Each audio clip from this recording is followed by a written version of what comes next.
Nang Huwebes ng hapong iyon, ang liwanag ng araw sa Maynila ay tumatagos mula sa malalaking bintana ng sala habang nililigpit ko ang mga plato mula sa almusal. Si Santiago ay nasa sofa, nagbabasa ng Philippine Daily Inquirer, gaya ng lagi niyang ginagawa tuwing hapon pagka-uwi mula sa opisina. Isa itong nakasanayang gawain na gusto ko, ang ganitong kapayapaan sa loob ng bahay na pinaghirapan kong buuin. 2 beses na tumunog ang doorbell, sunod-sunod at nagmamadali. "Ako na," sabi ni Santiago habang inilalapag ang dyaryo sa maliit na mesa. Narinig ko siyang binuksan ang pinto. Agad-agad, isang matinis at masayang boses ang pumuno sa bukana ng bahay. "Kuya, kamusta ka? Ang tagal nating hindi nagkita." Nakilala ko agad ang boses na iyon. Si Lucia, ang hipag ko. Pumasok siya sa sala na parang isang ipo-ipo ng kulay pula. Nakatakip siya ng isang hapit na bestidang seda, nakasuot ng stiletos na gumagawa ng taktak na tunog sa sahig na kahoy, at isang gintong kwintas na kumikinang sa ilalim ng ilaw. Ang kanyang kulay kapeng buhok ay bumabagsak sa kanyang mga balikat na may perpektong alon na tila ba kararating lang mula sa salon. "Diana," bulalas niya nang makita ako, habang nakabuka ang mga braso. "Anong saya na makita ka?" Tumayo ako at tinanggap ang kanyang yakap. Ang kanyang pabango, isang Chanel No. 5 na masyadong matapang, ay bumalot sa akin ng ilang segundo. "Lucia, anong sorpresa? Hindi ko alam na pupunta ka." "Well, gusto ko sanang ibalita sa inyo ng personal." Hinawi niya ang isang hibla ng buhok sa likod ng kanyang tainga, isang kalkuladong galaw na lagi niyang ginagawa kapag gusto niyang kumuha ng atensyon. "Pwede ko bang ikwento sa inyo?" "Siyempre, maupo ka," sabi ko habang itinuturo ang sofa. "Gusto mo ba ng kape?" "Naku, hindi. Salamat. Hindi na kailangan ng kape rito." Kumuha siya ng isang puting sobre mula sa kanyang Louis Vuitton na bag at iwinagayway ito sa ere. "Na-promote ako. Regional Director. Regional Director ng buong Metro Manila at South Luzon." Umalingaw-ngaw ang kanyang boses sa buong kwarto. Lumapit si Santiago at tinapik siya sa balikat. "Congratulations, bunso. Napakagandang balita niyan." "Hindi lang maganda, napakalaking balita." Pagtatama niya. "Alam mo ba kung anong ibig sabihin nito?" "Ibig sabihin nito, sa wakas ay may magagawa na ako para sa pamilyang ito," sabi niya, habang nakatingin ng diretso sa aking mga mata. Isang pasaring iyon, pero naramdaman ko pa rin. 5 taon na akong kasal kay Santiago.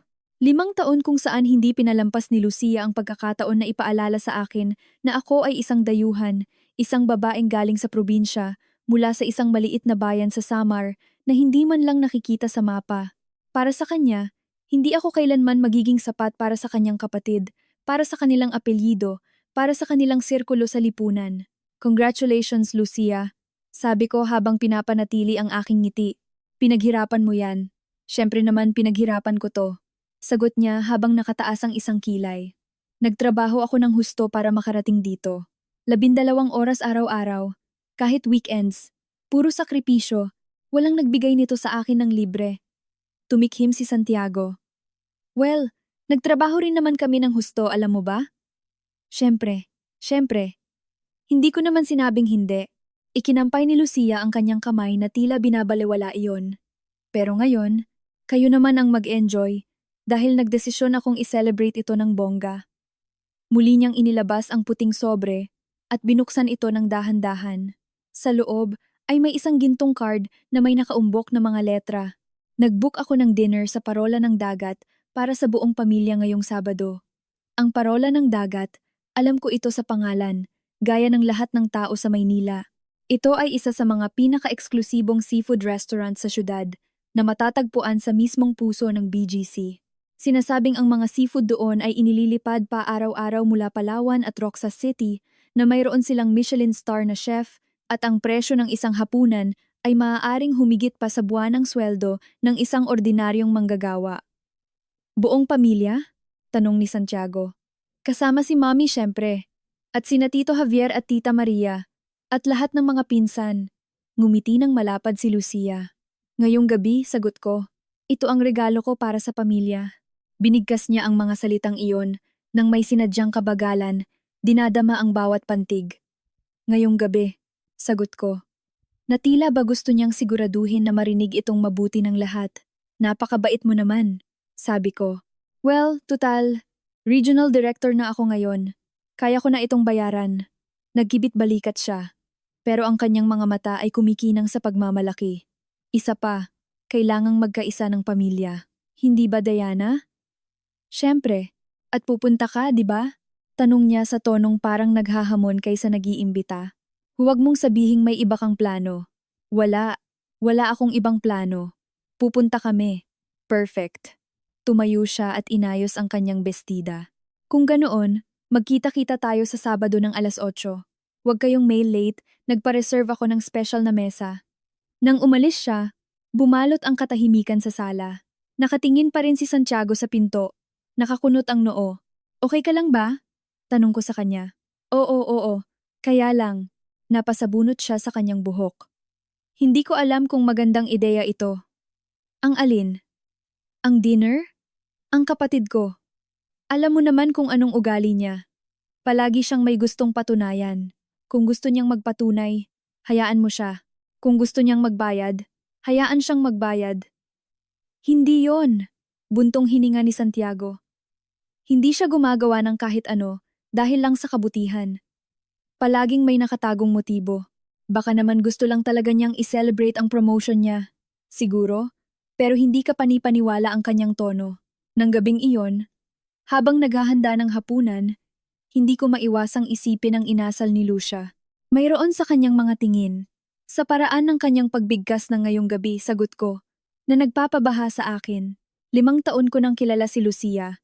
At sa 5 taong iyon ay natutunan ko nang basahin ang kanyang mga kilos, ang kanyang katahimikan, ang kanyang mga pekeng ngiti. Isa siyang babae na tinitimbang ang bawat salita, na kinakalkula ang bawat galaw. Hindi siya gumagawa ng kahit ano na walang hinihintay na kapalit. Tingin mo ba dapat tayong magdala ng kahit ano? Tanong ko kay Santiago habang kumakain kami. Isang bote ng alak? O dessert? Hindi na kailangan. Sabi niya siya ang taya. Alam ko, pero out of courtesy man lang. Diana, kapag nagdala ka ng kahit ano, iisipin niya na iniinsulto mo siya. Gusto niyang siya ang bida at tumanggap ng lahat ng papuri? Hayaan mo siya.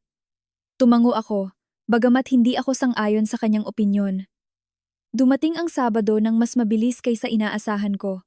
Nag-ayos ako ng mabuti, isang simpleng itim na bestida, hikaw na perlas na regalo ng aking ina, at komportableng sapatos na may takong dahil alam kong magiging mahaba ang gabi. Si Santiago ay nakasuot ng navy blue na suit, ang parehong ginagamit niya sa mga espesyal na okasyon. Nang makita niya ako, ngumiti siya. Ang ganda mo, ang gwapo mo rin. Tara na, wag nating paghintayin ang kapatid mo. Alam mo naman kung paano siya magalit kapag pinaghihintay. Dumating kami sa restaurant 10 minuto bago mag-8:00. Ang parola ng dagat ay nasa isang tahimik na kalye sa BGC. May eleganteng harapan na gawa sa puting bato at isang solidong pintong kahoy na may mga detalyeng tanso. Pagpasok namin, halos mapanganga kami sa loob. Ang mga chandelier na kristal ay nakabitin mula sa kisame, nagbibigay ng kinang ng ilaw sa mga pader na napapalamutian ng dark wood panels. Ang mga mesa ay natatakpan ng malilinis na puting mantel, at ang mga plato ay gawa sa pinong porselana na may gintong gilid. Amoy dagat, amoy butter, amoy white wine. Isang waiter na nakasuot ng itim na jacket ang naghatid sa amin sa isang mahabang mesa sa gitna ng dining room. Nakaupo na roon ang ilan sa mga bisita. Si Mommy Carmen, ang ina ni Santiago, sa kanyang floral na bestida at kwintas na perlas. Sina Tito Javier at Tita Maria, na nakatira sa Laguna at lumuluwas lang ng Maynila para sa mga malalaking okasyon. At 2 kaibigan ni Lucia, mga makikinang at nakangiti, nakasuot ng mga damit na pan-designer. Nandito na ang mga mag-asawa. Sigaw ni Lucia mula sa kabisera ng mesa, nakataas ang isang baso ng champagne. Halikayo, maupo kayo rito. Naglaan siya ng 2 upuan sa tabi niya. Umupo ako sa tabi niya. Naamoy muli ang kanyang matapang na pabango. Diana, ang ganda naman ng damit mo, sabi niya. Pero ang kanyang tingin ay dumaan sa aking damit ng may bahagyang paghamak. Bago ba yan? Hindi, binili ko ito last year. Pero bumabagay sa'yo. Napakasimple. Hindi ko malaman kung isa itong papuri o insulto. Pinili ko na lang na huwag pansinin.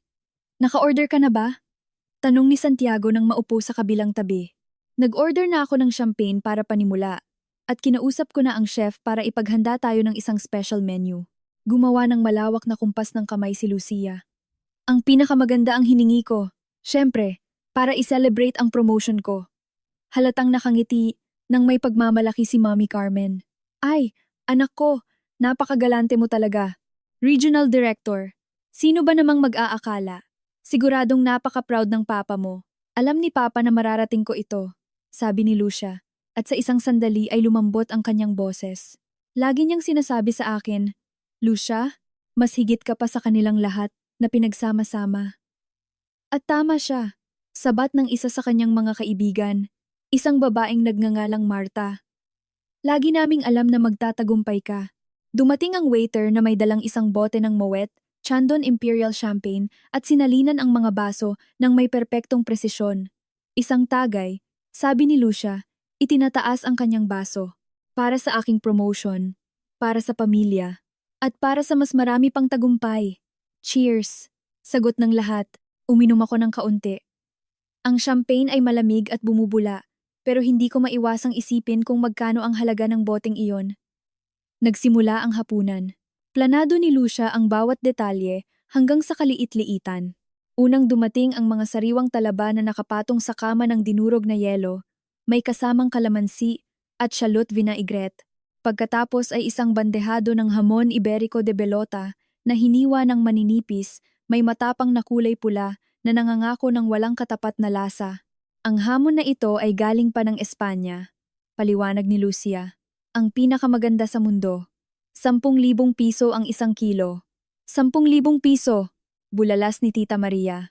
Diyos ko po, para sa magandang bagay. Kailangan mong magbayad, tita. Ngumiti ng may kasiyahan si Lucia. At simula pa lang yan. Sumunod ang isang plato ng inihaw na Palawan lobster na may kasamang butter at garlic sauce at mga ginisang gulay. Pagkatapos ay isang inihurnong blue marlin na may patatas at extra virgin olive oil. Pagkatapos ay malalaking sugpo na niluto ng perpekto na may kasamang homemade na mayonesa. Bawat plato ay isang likhang sining, bawat subo ay pagsabog ng lasa. Pero habang kumakain ako, hindi ko maiwasang magkalkula sa aking isip ang mga talaba, ang jamon, ang lobster, ang blue marlin, ang mga sugpo, idagdag pa ang mga alak, ang champagne, ang mga dessert. Siguradong abot langit na ang bill. Kain pa. Kain pa. Diana, pang-engganyo ni Lucia habang nilalagyan pa ako ng white wine. Huwag kang mahiya. Libre ang lahat ng yan. Libre. Ang salitang iyon ay nakairita sa akin na tila ba nandun ako para mamalimos ng pagkain. Salamat, Lucia. Pero hindi na ako makakakain pa. Busog na ako. Busog? Halos hindi ka pa nga nakakatikim. Sige na, konti pa. Tutal, ako naman ang magbabayad. Nagpumilit siyang bigyan pa ako ng isang rasyon ng lobster. Tinanggap ko para hindi magmukhang bastos, pero bawat subo ay parang bumabara sa lalamunan ko. Nagpatuloy ang gabi sa gitna ng tawanan at mga kwentuhan. Paulit-ulit na kinuwento ni Lucia ang istorya ng kanyang promotion, dinadagdagan ng mga detalyeng lalong nagiging eksaherado. At sinabi ng CEO sa akin, Lucia, ikaw ang pinakamagaling na kandidato para sa posisyong ito. Walang ibang makakagawa nito nang mas mahusay kaysa sayo. Inulit niya ang linya, ginagaya ang malalim na boses ng direktor, at sinagot ko siya. Alam ko po, kaya nga ako nandito. Tumawa ang lahat. Lahat sila ay humanga sa kanya, lahat, maliban sa akin. Pinagmasdan ko si Santiago. Nakangiti rin siya, pero pilit ang kanyang ngiti. Mas kilala niya ang kapatid niya, kaysa kanino man, at alam niya na ang pagpapasikat na iyon ng kapangyarihan ay isa lamang maskara. Dumating ang dessert. Isang chocolate souffle na may tunaw na tsokolate sa gitna. May kasamang vanilla ice cream at edible gold flakes. Totoong ginto yan. Pagmamayabang ni Lucia. 24 karat. Sabi nila aphrodisiac daw yan. Naku Lucia, ano-ano namang sinasabi mo? Eskandalo ni Tita Maria. Pero tumawa ang lahat. Nang matapos namin ang dessert, humingi si Lucia ng isang bote ng Cava wine para tapusin ang gabi. Pagod na ako at gusto ko nang matapos ang lahat. Well, sabi niya habang tumatayo. Tingin ko oras na para hingin ang bill. Sumenya siya sa waiter na lumapit na may dalang pilak na tray. Sa ibabaw nito ay isang maliit na itim na leather na folder. Kinuha ni Lucia ang folder ng dahan-dahan, ninanamnam ang sandali. Binuksan niya ang pabalat at kinuha ang resibo.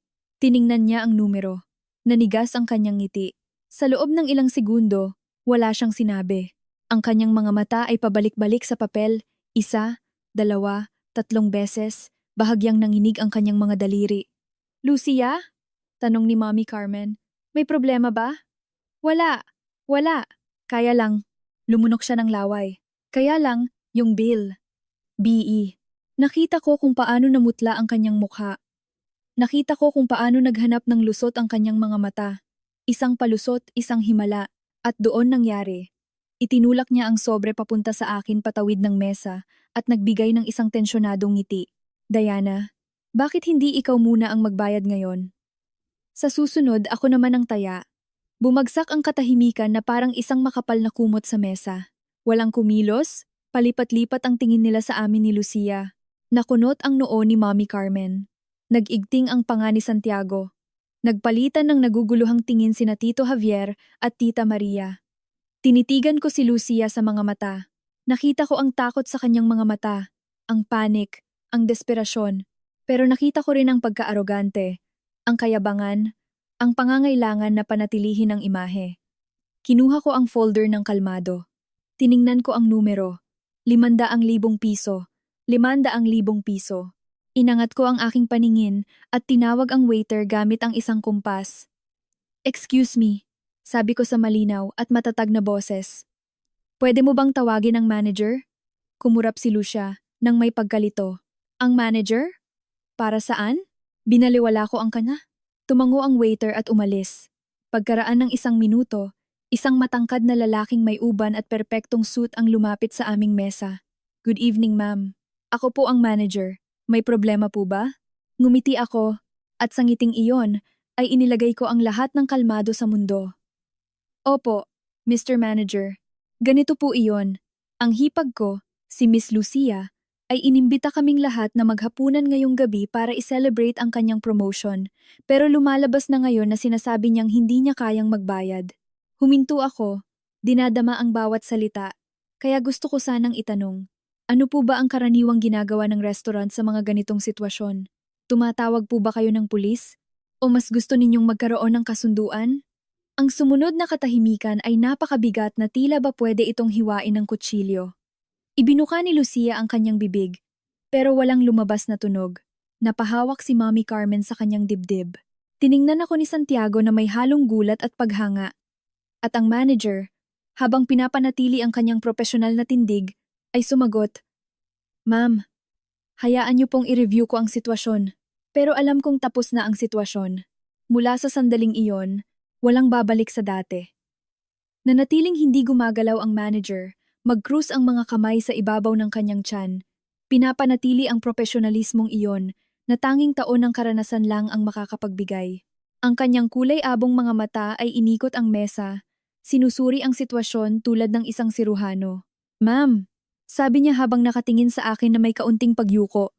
Hayaan niyo pong ipaliwanag ko ang aming protocol. Sa parola ng dagat, pinapahalagahan po namin ang tiwala ng aming mga kliyente. Kung may problema man po sa pagbabayad, maaari po tayong humanap ng solusyon ng palihim. Palihim! Inulit ko, nagnanamnam sa salita. Sang-ayon ako diyan. Mahalaga ang pagiging palihim, hindi ba, Lucia? Hindi sumagot ang hipag ko. Namumutla pa rin siya.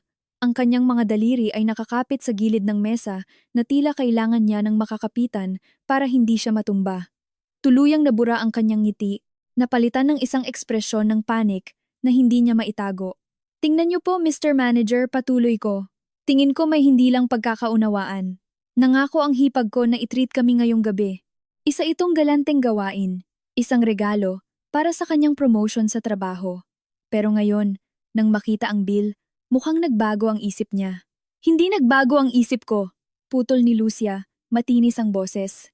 Kailangan ko lang na may gumawa sa akin ng pabor. Diana, hindi ba pwedeng ikaw na muna ang magbayad at babayaran na lang kita? Tinaasan ko siya ng isang kilay. Kailan babayaran, Lucia? Bukas? Sa susunod na linggo? O baka hindi na? Siyempre babayaran kita, giit niya, pero nanginginig ang kanyang boses. Regional Director ako. Malaki ang sweldo ko. Kaya lang, ngayon, wala akong sapat na cash sa account ko. Wala kang sapat na cash. Inulit ko, hinayaang bumagsak ng mabagal ang mga salita. Kakaiba, umorder ka ng pinakamahal na champagne, ng pinakasariwang talaba, ng pinakamalaking lobster, ng pinakapiling hamon. Hiningi mo lahat ng pinakamaganda, pero hindi mo pala kayang bayaran. Tumikhim ng hindi komportable si Mommy Carmen. Anak, anong nangyayari? Sabi mo ikaw ang taya. Buong linggo mo iyang sinasabi sa amin. Mommy, ako. Lumunok ng laway si Lucia. Oo, ako sana ang taya pero... Pero ano? Tanong ni Santiago. At ang boses niya ay malalim at seryoso. Bunso, magpaliwanag ka. Tumingin sa paligid si Lucia. Nakita niya ang mga mukha ng kanyang ina, ng kanyang mga tito, ng kanyang mga kaibigan. Nakita niya ang manager na naghihintay ng sagot. Nakita niya akong kalmadong nakamasid sa kanya. At doon, nangyari ang hindi ko inaasahan. Napahagulgol siya. Hindi iyon mga pekeng luha na ginagamit para mangmanipula. Totoong mga luha iyon, may kasamang paghikbi na nagmumula sa pinakailaliman ng kanyang pagkatao. Tinakpan niya ang kanyang mukha ng kanyang mga kamay at umiyak habang nanginginig ang kanyang mga balikat. I'm sorry, sabi niya sa pagitan ng paghikbi. I'm so sorry, hindi ko ginusto. Hindi ko ginusto na mangyari ito. Agad na tumayo si Mommy Carmen at hinakap ang kanyang anak. Kumahan ka anak, kumalma ka. Sabihin mo sa amin kung anong problema. Wala akong pera. Pag-amin ni Lucia, basag ang boses dahil sa luha. Wala akong kahit ano. Ang promotion ay hindi totoo. Isang bulong-bulungan ang dumaan sa mesa. Nagkatinginan ang mga kaibigan ni Lucia, nakanganga. Nakunot ang noo ni Tito Javier. Nag-antanda si Tita Maria. Paanong hindi totoo? Tanong ni Santiago habang tumatayo. Lucia, anong sinasabi mo? Nagsinungaling ako, bulong niya.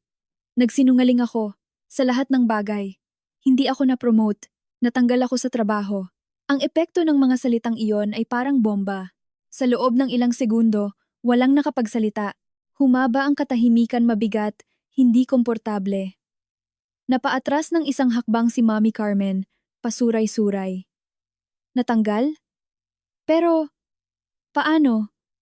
Anak, bakit hindi mo sinabi sa amin? Dahil hindi ko kaya. Sagot ni Lucia, pinupunasan ang kanyang luha gamit ang likod ng kanyang kamay. Dahil nahihiya ako. Dahil lahat kayo mataas ang inaasahan sa akin. Ikaw, Papa, ang pamilya. Hindi ko kayo pwedeng biguin. At bakit mo inorganize ang dinner na ito? Tanong ko, binabasag ang katahimikan. Kung wala kang trabaho, kung wala kang pera, bakit mo ginawa ito? Tiningnan ako ni Lucia nang may puot isang dalisay. Malalim na puot na kumikinang sa kanyang namumulang mga mata. Dahil gusto kong patunayan sa inyo na kaya ko.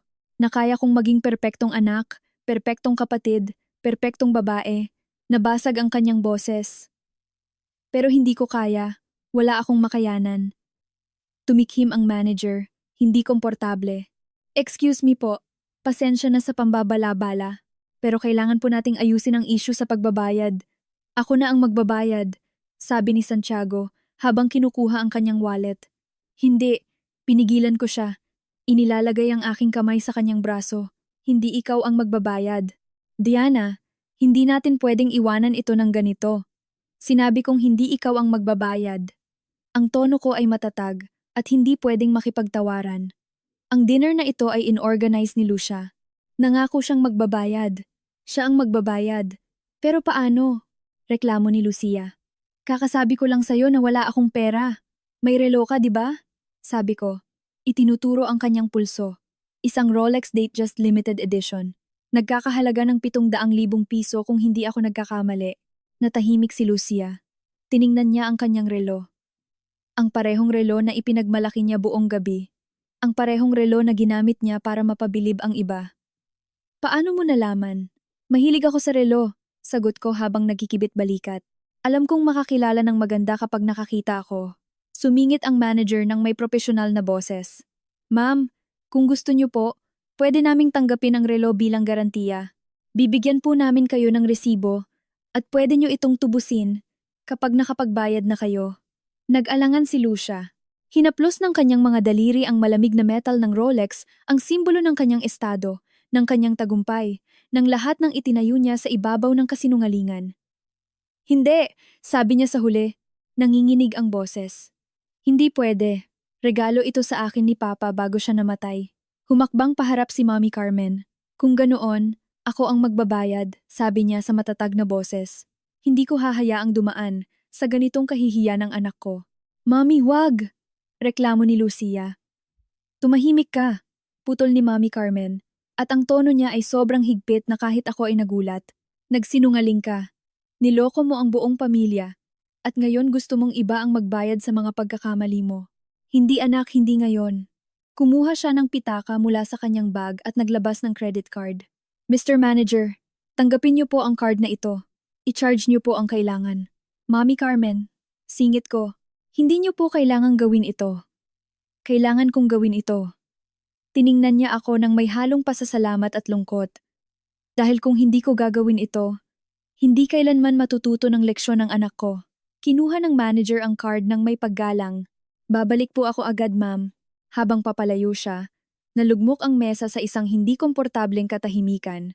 Nagbulungan ang mga kaibigan ni Lucia tungkol sa kailangan na nilang umalis at nagpaalam ng nagmamadali, nagiiwan ng bakas ng pagkaasiwa. Tumayo rin sina Tito Javier at Tita Maria. Paano ba yan? Aalis na rin kami, sabi ng tiyuhin. Iniiwasang tingnan si Lucia. Maaga pa ang biyahe namin bukas. Siyempre, naiintindihan ko, sagot ni Mommy Carmen. Salamat sa pagpunta. Nang umalis sila, 4 na lang kaming naiwan. Si Mommy Carmen, si Santiago, si Lucia, at ako. Umiiyak pa rin si Lucia ng tahimik, nakayuko ang ulo. Nakaupo si Mommy Carmen sa tabi niya, hinahaplos ang kanyang likod. Nakatingin si Santiago sa sahig, nawawala sa kanyang mga iniisip. Pinagmasdan ko ang eksena mula sa aking kinauupuan. Hindi ko alam kung anong dapat maramdaman. Awa? Kasiyahan? Pagkawala ng pakialam? Siguro, kaunti ng lahat. Bumalik ang manager, dala ang card at ang resibo. Ayos na po ang lahat. Ma'am, maraming salamat po sa inyong pangunawa. Pinirmahan ni Mommy Carmen ang resibo nang hindi ito tinitingnan. Umuwi na tayo, sabi niya habang tumatayo. Tama na ang ginawa nating palabas para sa araw na ito. Lumabas kami ng restaurant ng tahimik. Ang gabi sa Maynila ay presko, naliliwanagan ng mga poste ng ilaw at ng malayong ugong ng trapiko. Sa bangketa, lumingon sa akin si Mommy Carmen. Diana, pwede ba tayong mag-usap sandali? Opo. Lumayo ng ilang hakbang sina Santiago at Lucia para bigyan kami ng espasyo. Gusto kong magpasalamat, sabi ni Mommy Carmen sa mahinang boses. Para sa ginawa mo. Salamat. Nagulat ako. Bakit po? Para sa pag-ipit mo sa kanya sa sitwasyon. Para sa pagpilit mo na harapin niya ang totoo. Bumuntong hininga siya. Si Lucia. Ilang taon na siyang nabubuhay sa kasinungalingan. Alam naming lahat iyon. Pero walang naglakas loob na sabihin iyon sa kanya. Hanggang ngayon. Hindi ko po alam kung tama ang ginawa ko. Ginawa mo kung ano ang kailangan. Hinawakan niya ang kamay ko. Mas matapang ka kaysa sa inaakala ng marami, Diana. At mas matalino kaysa sa iniisip ni Lucia. Salamat po, Mommy Carmen. Tawagin mo na lang akong Carmen. Ngumiti siya. At sa unang pagkakataon, nakita ko sa kanyang mga mata ang isang bagay na parang pagmamahal. Pamilya tayo, pagkatapos ng lahat. Nang gabing iyon pabalik sa bahay. Walang sinabing kahit isang salita si Santiago. Nagmaneho siya ng tahimik. Ang tingin ay nakapako sa kalsada. Nang makarating kami sa kondo, umupo siya sa sofa nang hindi hinuhubad ang kanyang jacket. Galit ka ba sa akin? Tanong ko. Hindi, sagot niya, pero hindi ka panipaniwala ang kanyang tono. Ano bang problema? Hindi ko alam. Hinilot niya ang kanyang mukha. Tingin ko, nasasaktan lang akong makita ang kapatid ko na ganun. Napahiya, talunan. Siya ang nagpahiya sa sarili niya, Santiago. Walang pumilit sa kanyang magsinungaling. Alam ko, pero kapatid ko pa rin siya. Umupo ako sa tabi niya. Hindi ko naman gustong saktan siya. Gusto ko lang panagutan niya ang mga responsibilidad niya. Alam ko. At tama ka. Tiningnan niya ako. Pero minsan, ang pagiging tama ay hindi sapat. Anong ibig mong sabihin? Na minsan, mas nakakasakit ang katotohanan kaysa sa kasinungalingan. Hindi ko alam kung anong isasagot. Baka tama siya, baka hindi. Pero isang bagay ang totoo. Nang gabing iyon, may nagbago habang buhay at hindi ko alam kung para sa ikabubuti o para sa ikasasama. Kinaumagahan, tumunog ang telepono. Si Lucia. Diana, sabi niya. At ang boses niya ay kakaiba, mas matamlay, mas mukhang tao. Kailangan kong makipag-usap sa'yo. Tungkol saan? Tungkol sa lahat. Tungkol sa kagabi. Tungkol sa mga kasinungalingan ko. Tungkol sa kung anong gagawin ko sa buhay ko. At tingin mo matutulungan kita? Nagkaroon ng mahabang katahimikan. Ikaw lang ang kaisa-isang tao na nagsabi sa akin ng totoo sa loob ng maraming taon. Nabasag ang kanyang boses. Lahat sila, pinupuri ako, hinahangaan ako, naiinggit sa akin. Pero ikaw lang ang naging totoo. At kaya kailangan ko ng tulong mo. Ipinikit ko ang aking mga mata. Naramdaman ko ang bigat ng kanyang mga salita, ang bigat ng kanyang kahinaan. Magkita tayo mamayang hapon, sabi ko. Sa cafe diyan sa kanto. Salamat, Diana. Maraming salamat. Binaba ko ang telepono at pinagmasdan ito. Tama si Santiago. Masakit ang katotohanan. Pero baka sakali lang, kaya rin itong magpagaling. Ang cafe kung saan kami nagkita ay tinatawag na Kape at Kwento. Isang maliit at maaliwalas na pwesto sa isang eskinita sa Kapitolyo. Isa ito sa mga lugar na hindi napapansin ng mga turista. Pinupuntahan ng mga nakatira sa paligid na nagbabasa ng dyaryo o nakikipagkwentuhan sa mga kaibigan. Dumating ako 10 minuto bago ang pinag-usapang oras. Nag-order ako ng kape na may gatas at umupo sa isang mesa malapit sa bintana kung saan kita ko ang pasukan. Makulimlim ang araw, kulay abo, na tila nagdesisyon ang langit na sabayan ng mood ng usapan na mangyayari. Dumating si Lucia ng eksakto sa oras. Nakita ko siyang tumawid sa kalsada. Mabagal ang mga hakbang. Wala ang aroganteng enerhiya na laging nakakabit sa kanya. Nakatali ang buhok niya sa isang simpleng ponytail, walang makeup, nakasuot ng maong at puting t-shirt. Mukha siyang mas maliit, mas mahina, mas tao. Pumasok siya sa cafe at hinanap ako ng tingin. Nang makita niya ako, nagbigay siya ng isang mahiyaing ngiti, parang bata, at naglakad papunta sa mesa ko. Salamat sa pagpunta, sabi niya habang umupo sa harap ko. Nag-order na ako ng kape. Gusto mo ba ng kahit ano? Isang tsaa, please. Chamomile. In-order ko ito sa waiter. At sa loob ng ilang minuto, nanahan ang katahimikan sa pagitan namin. Isang hindi komportableng katahimikan na puno ng mga bagay na hindi nasabi noong nakaraang gabi. Tingin ko gusto mong malaman kung bakit kita tinawagan. Simula ni Lucia habang pinaglalaruan ng isang paper napkin. Tingin ko nga, hindi ko alam kung saan magsisimula. Bumuntong hininga siya ng malalim. Napakaraming bagay na itinatago ko. Napakaraming kasinungalingan. Magsimula ka sa umpisa, mungkahi ko. Palaging iyon ang pinakamadali. Dumating ang waiter, dala ang tsaa. Tiningnan ito ni Lucia nang hindi hinahawakan. Tila naghahanap ng mga tamang salita. 6 na buwan na ang nakakaraan, sabi niya sa huli. Tinanggal ako sa trabaho sa consulting firm. Well, ang totoo, binigyan nila ako ng option na mag-resign o tanggalin dahil sa low performance. Low performance? Inulit ko? Gulat? Palagi mong pinagmamalaki na ikaw ang pinakamagaling? Kasinungalingan yon. Nabasag ang kanyang boses. 2 taon na akong nahihirapan. Hindi ko na kaya ang mga proyekto.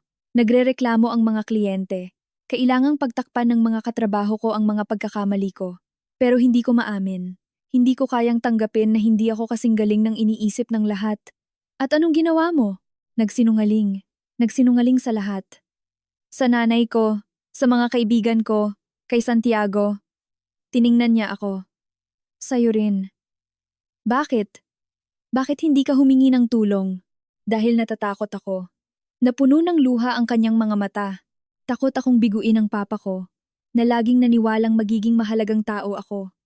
Takot ako na maging proud sa akin ng nanay ko, tapos madidisappoint ko lang siya. Takot ako na si Santiago, na laging responsableng anak, ang perpektong anak, ay tingnan ako ng may awa. Pero ang pagsisinungaling ay lalo lang nagpalala ng mga bagay. Alam ko na ngayon. Pinunasan niya ang isang luha gamit ang likod ng kanyang kamay. Pero sa mga oras na iyon lang ang naiisip kong lusot. Nagsimula akong gumawa ng kwento tungkol sa trabaho ko, sa mga achievements ko, sa promotion ko. At habang mas nagsisinungaling ako, mas mahirap bumalik. At yung dinner kagabi, Bakit mo inorganize kung alam mong hindi mo kayang bayaran? Ibinaling ni Lucia ang kanyang tingin sa ibaba. Kailangan kong may patunayan sa sarili ko na may halaga pa ako. Na pwede pa rin akong maging si Lucia, nakilala nila yung nanlilibre ng dinner, yung gumagastos ng malaki, yung hinahangaan ng lahat. Pero wala kang pera. Wala. Umiling siya. Kumuha ako ng bagong credit card, yung may mataas na limit. Naisip ko na pwede kong bayaran ng hulugan, o umutang, o, hindi ko alam. Hindi ako nag-isip. Kumilos lang ako. At anong gagawin mo ngayon? Hindi ko alam. Desperado ang boses niya. Nabubuhay ako sa savings ko nitong mga nakaraang buwan, pero halos wala nang natitira. Malalaman ng nanay ko ang lahat. Malalaman ng buong pamilya. Hindi ko alam kung paano ko sila haharapin. Alam na ng nanay mo. Alam ko, pero hindi niya alam ang lahat. Tinitigan niya ako ng maigi. Hindi niya alam na pumupunta ako sa kasino. Natigilan ang hangin sa aking mga baga. Sa kasino? Oo, tumango siya. Ang mga mata ay puno ng kahihiyan. Nagsimula akong pumunta sa mga kasino sa Manila Bay pagkatapos kong mawalan ng trabaho. Nung una, pampalipas oras lang, para makalimutan ang mga problema. Pero tapos, naging obsession na. Magkano na ang natalo mo? Hindi ko alam ng eksakto. Marami. Sobrang dami. Tinakpan niya ang kanyang mukha ng kanyang mga kamay. Simot na ang savings account ko. Naibenta ko na ang ilang alahas. Nakapangutang na ako. May utang ako na higit sa 2 milyong piso. 2 milyong piso. Umalingaw-ngaw ang numero sa ulo ko na parang kampana. Lucia, napakaseryosong bagay niyan. Alam ko. Inangat niya ang kanyang ulo at nakita ko sa mga mata niya ang isang desperadong pag-aasam. Kaya nga kita tinawagan, Diana. Dahil hindi ko na alam kung kanino pahihingi ng tulong. Hindi ko pwedeng sabihin sa nanay ko. Baka atakihin siya sa puso. Hindi ko pwedeng sabihin kay Santiago, papatayin ako noon. Ikaw lang ang kaisa-isang tao na makakaintindi nito. Makakaintindi? Inulit ko. Hindi makapaniwala. Lucia, nagsinungaling ka. Nagnakaw ka. Sinisira mo ang buhay mo at ng pamilya mo. At inaasahan mong iintindihin ko yon? Hindi ko inaasahan na iintindihin mo. Inaasahan ko na tutulungan mo ako. Tutulungan ka? Paano? Hindi ko alam. Nabasag ang boses niya. Pero kailangan ko nang magsasabi sa akin kung anong gagawin ko. Dahil hindi ko na kaya. Natahimik ako, pinoproseso ang lahat ng impormasyong kabibigay lang sa akin. 2 milyong pisong utang, problema sa sugal, isang buhay na itinayo sa kasinungalingan. At ako, na palaging ang hindi komportableng hipag, ang dayuhan, ang hindi kabilang sa kanilang mundo, ay ngayon ang kaisa-isang tao na pinagkakatiwalaan niya. Makinig ka, sabi ko sa huli. Ang unang kailangan mong gawin ay tigilan ang pagsisinungaling. Tigilan ang pagsisinungaling? Oo, kailangan mong sabihin ang lahat sa nanay mo, kay Santiago, sa buong pamilya. Kailangan nilang malaman ang totoo. Baliw ka ba? Reklamo niya. Kung sasabihin ko sa kanila ang totoo, kamumuhian nila ako habang buhay. Baka sa simula, oo, pero kahit paano, matutulungan ka nila. Kung ipagpapatuloy mo ang pagsisinungaling, mauuwi ka sa pag-iisa at pagkasira. Kinagat ni Lucia ang kanyang ibabang labi, kinakabahan. Hindi ko alam kung kaya ko. Kailangan mong kayanin. Umusad ako palapit sa kanya. Tinitigan siya. At sasamahan kita. Sasama ako sa'yo para kausapin ang nanay mo, si Santiago, kung sino man ang kailangan. Pero hindi ko hahayaang patuloy kang lumubog sa kasinungalingan na to. Gagawin mo yon para sa akin? Tanong niya. Hindi makapaniwala. Pagkatapos ng lahat ng ginawa ko sa'yo? Hindi ko ginagawa to para sa'yo. Ginagawa ko to para kay Santiago at sa nanay mo, at sa pamilya. Huminto ako. Pero ginagawa ko rin to para sa'yo. Dahil alam ko na sa loob-loob mo, hindi ka masamang tao. Nawawala ka lang. Napaiyak ng tuluyan si Lucia. Pero sa pagkakataong ito, hindi ito luha ng kahihiyan o pagkatalo. Luha ito ng ginhawa, ng kalayaan, ng pag-asa. Salamat, sabi niya sa pagitan ng paghikbi. Salamat, Diana. Hindi mo alam kung gaano kahalaga ito para sa akin. Huwag ka munang magpasalamat. Ngumiti ako, pero seryoso ang tono ko. Ang pinakamahirap na parte. Paparating pa lang. Inabot kami ng 2 oras sa pag-uusap. Kinuwento sa akin ni Lucia ang lahat ng detalyeng itinago niya. Kung paano siya nawalan ng trabaho, kung paano siya nagsimulang magpunta sa kasino, kung paano siya nakaipon ng utang nang hindi alam kung paano titigil.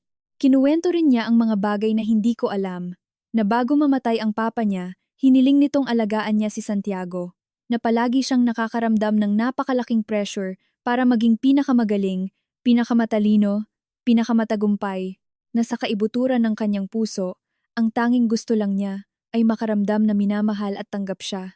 Lagi kong iniisip na kung hindi ako perpekto, walang magmamahal sa akin, sabi niya. Halos pabulong na ang boses. At kaya ako nagsinungaling para patuloy nila akong mahalin. Hindi kailangang maging perpekto para mahalin, sagot ko. Kailangan lang maging totoo. Madaling sabihin yan para sa'yo. Ikaw palagi kang totoo. Hindi palagi. Ngumiti ako ng may lungkot. Nakagawa rin ako ng mga pagkakamali. Nagsinungaling din ako. Pero natutunan ko na ang katotohanan, gaano man kasakit, ay palaging mas mabuti kaysa sa isang kasinungalingan. Paano mo natutunan yon? Nang may mawala sa aking mahalagang tao dahil sa kasinungalingan. Hindi ko na ginustong magbigay pa ng detalye.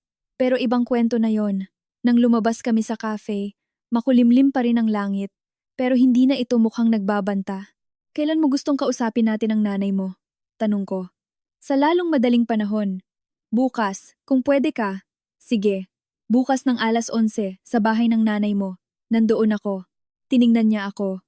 At sa unang pagkakataon matapos ang mahabang panahon, nakita ko ang kislap ng determinasyon sa kanyang mga mata. Salamat, Diana. Talaga. Walang anuman. At Lucia. Oo? Hindi ka nag-iisa. Tandaan mo yan.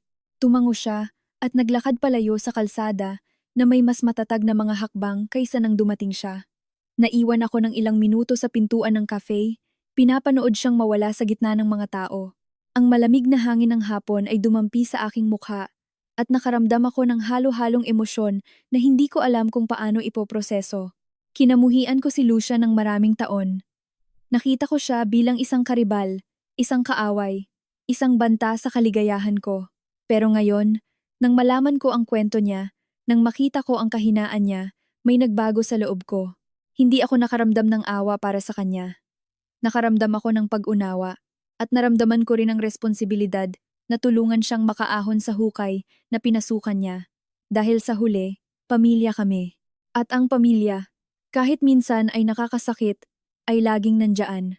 Nang gabing iyon, pagdating ko sa bahay, si Santiago ay nasa sala at nanonood ng TV. Saan ka galing? Tanong niya nang hindi inaalis ang tingin sa screen. Nakipagkita ako kay Lucia. Kay Lucia? Pinatay niya ang TV at lumingon sa akin nang nagugulat. Para saan? Para mag-usap. Umupo ako sa tabi niya. Marami siyang kinuwento sa akin. Mga bagay na kailangan mong malaman. Anong mga bagay?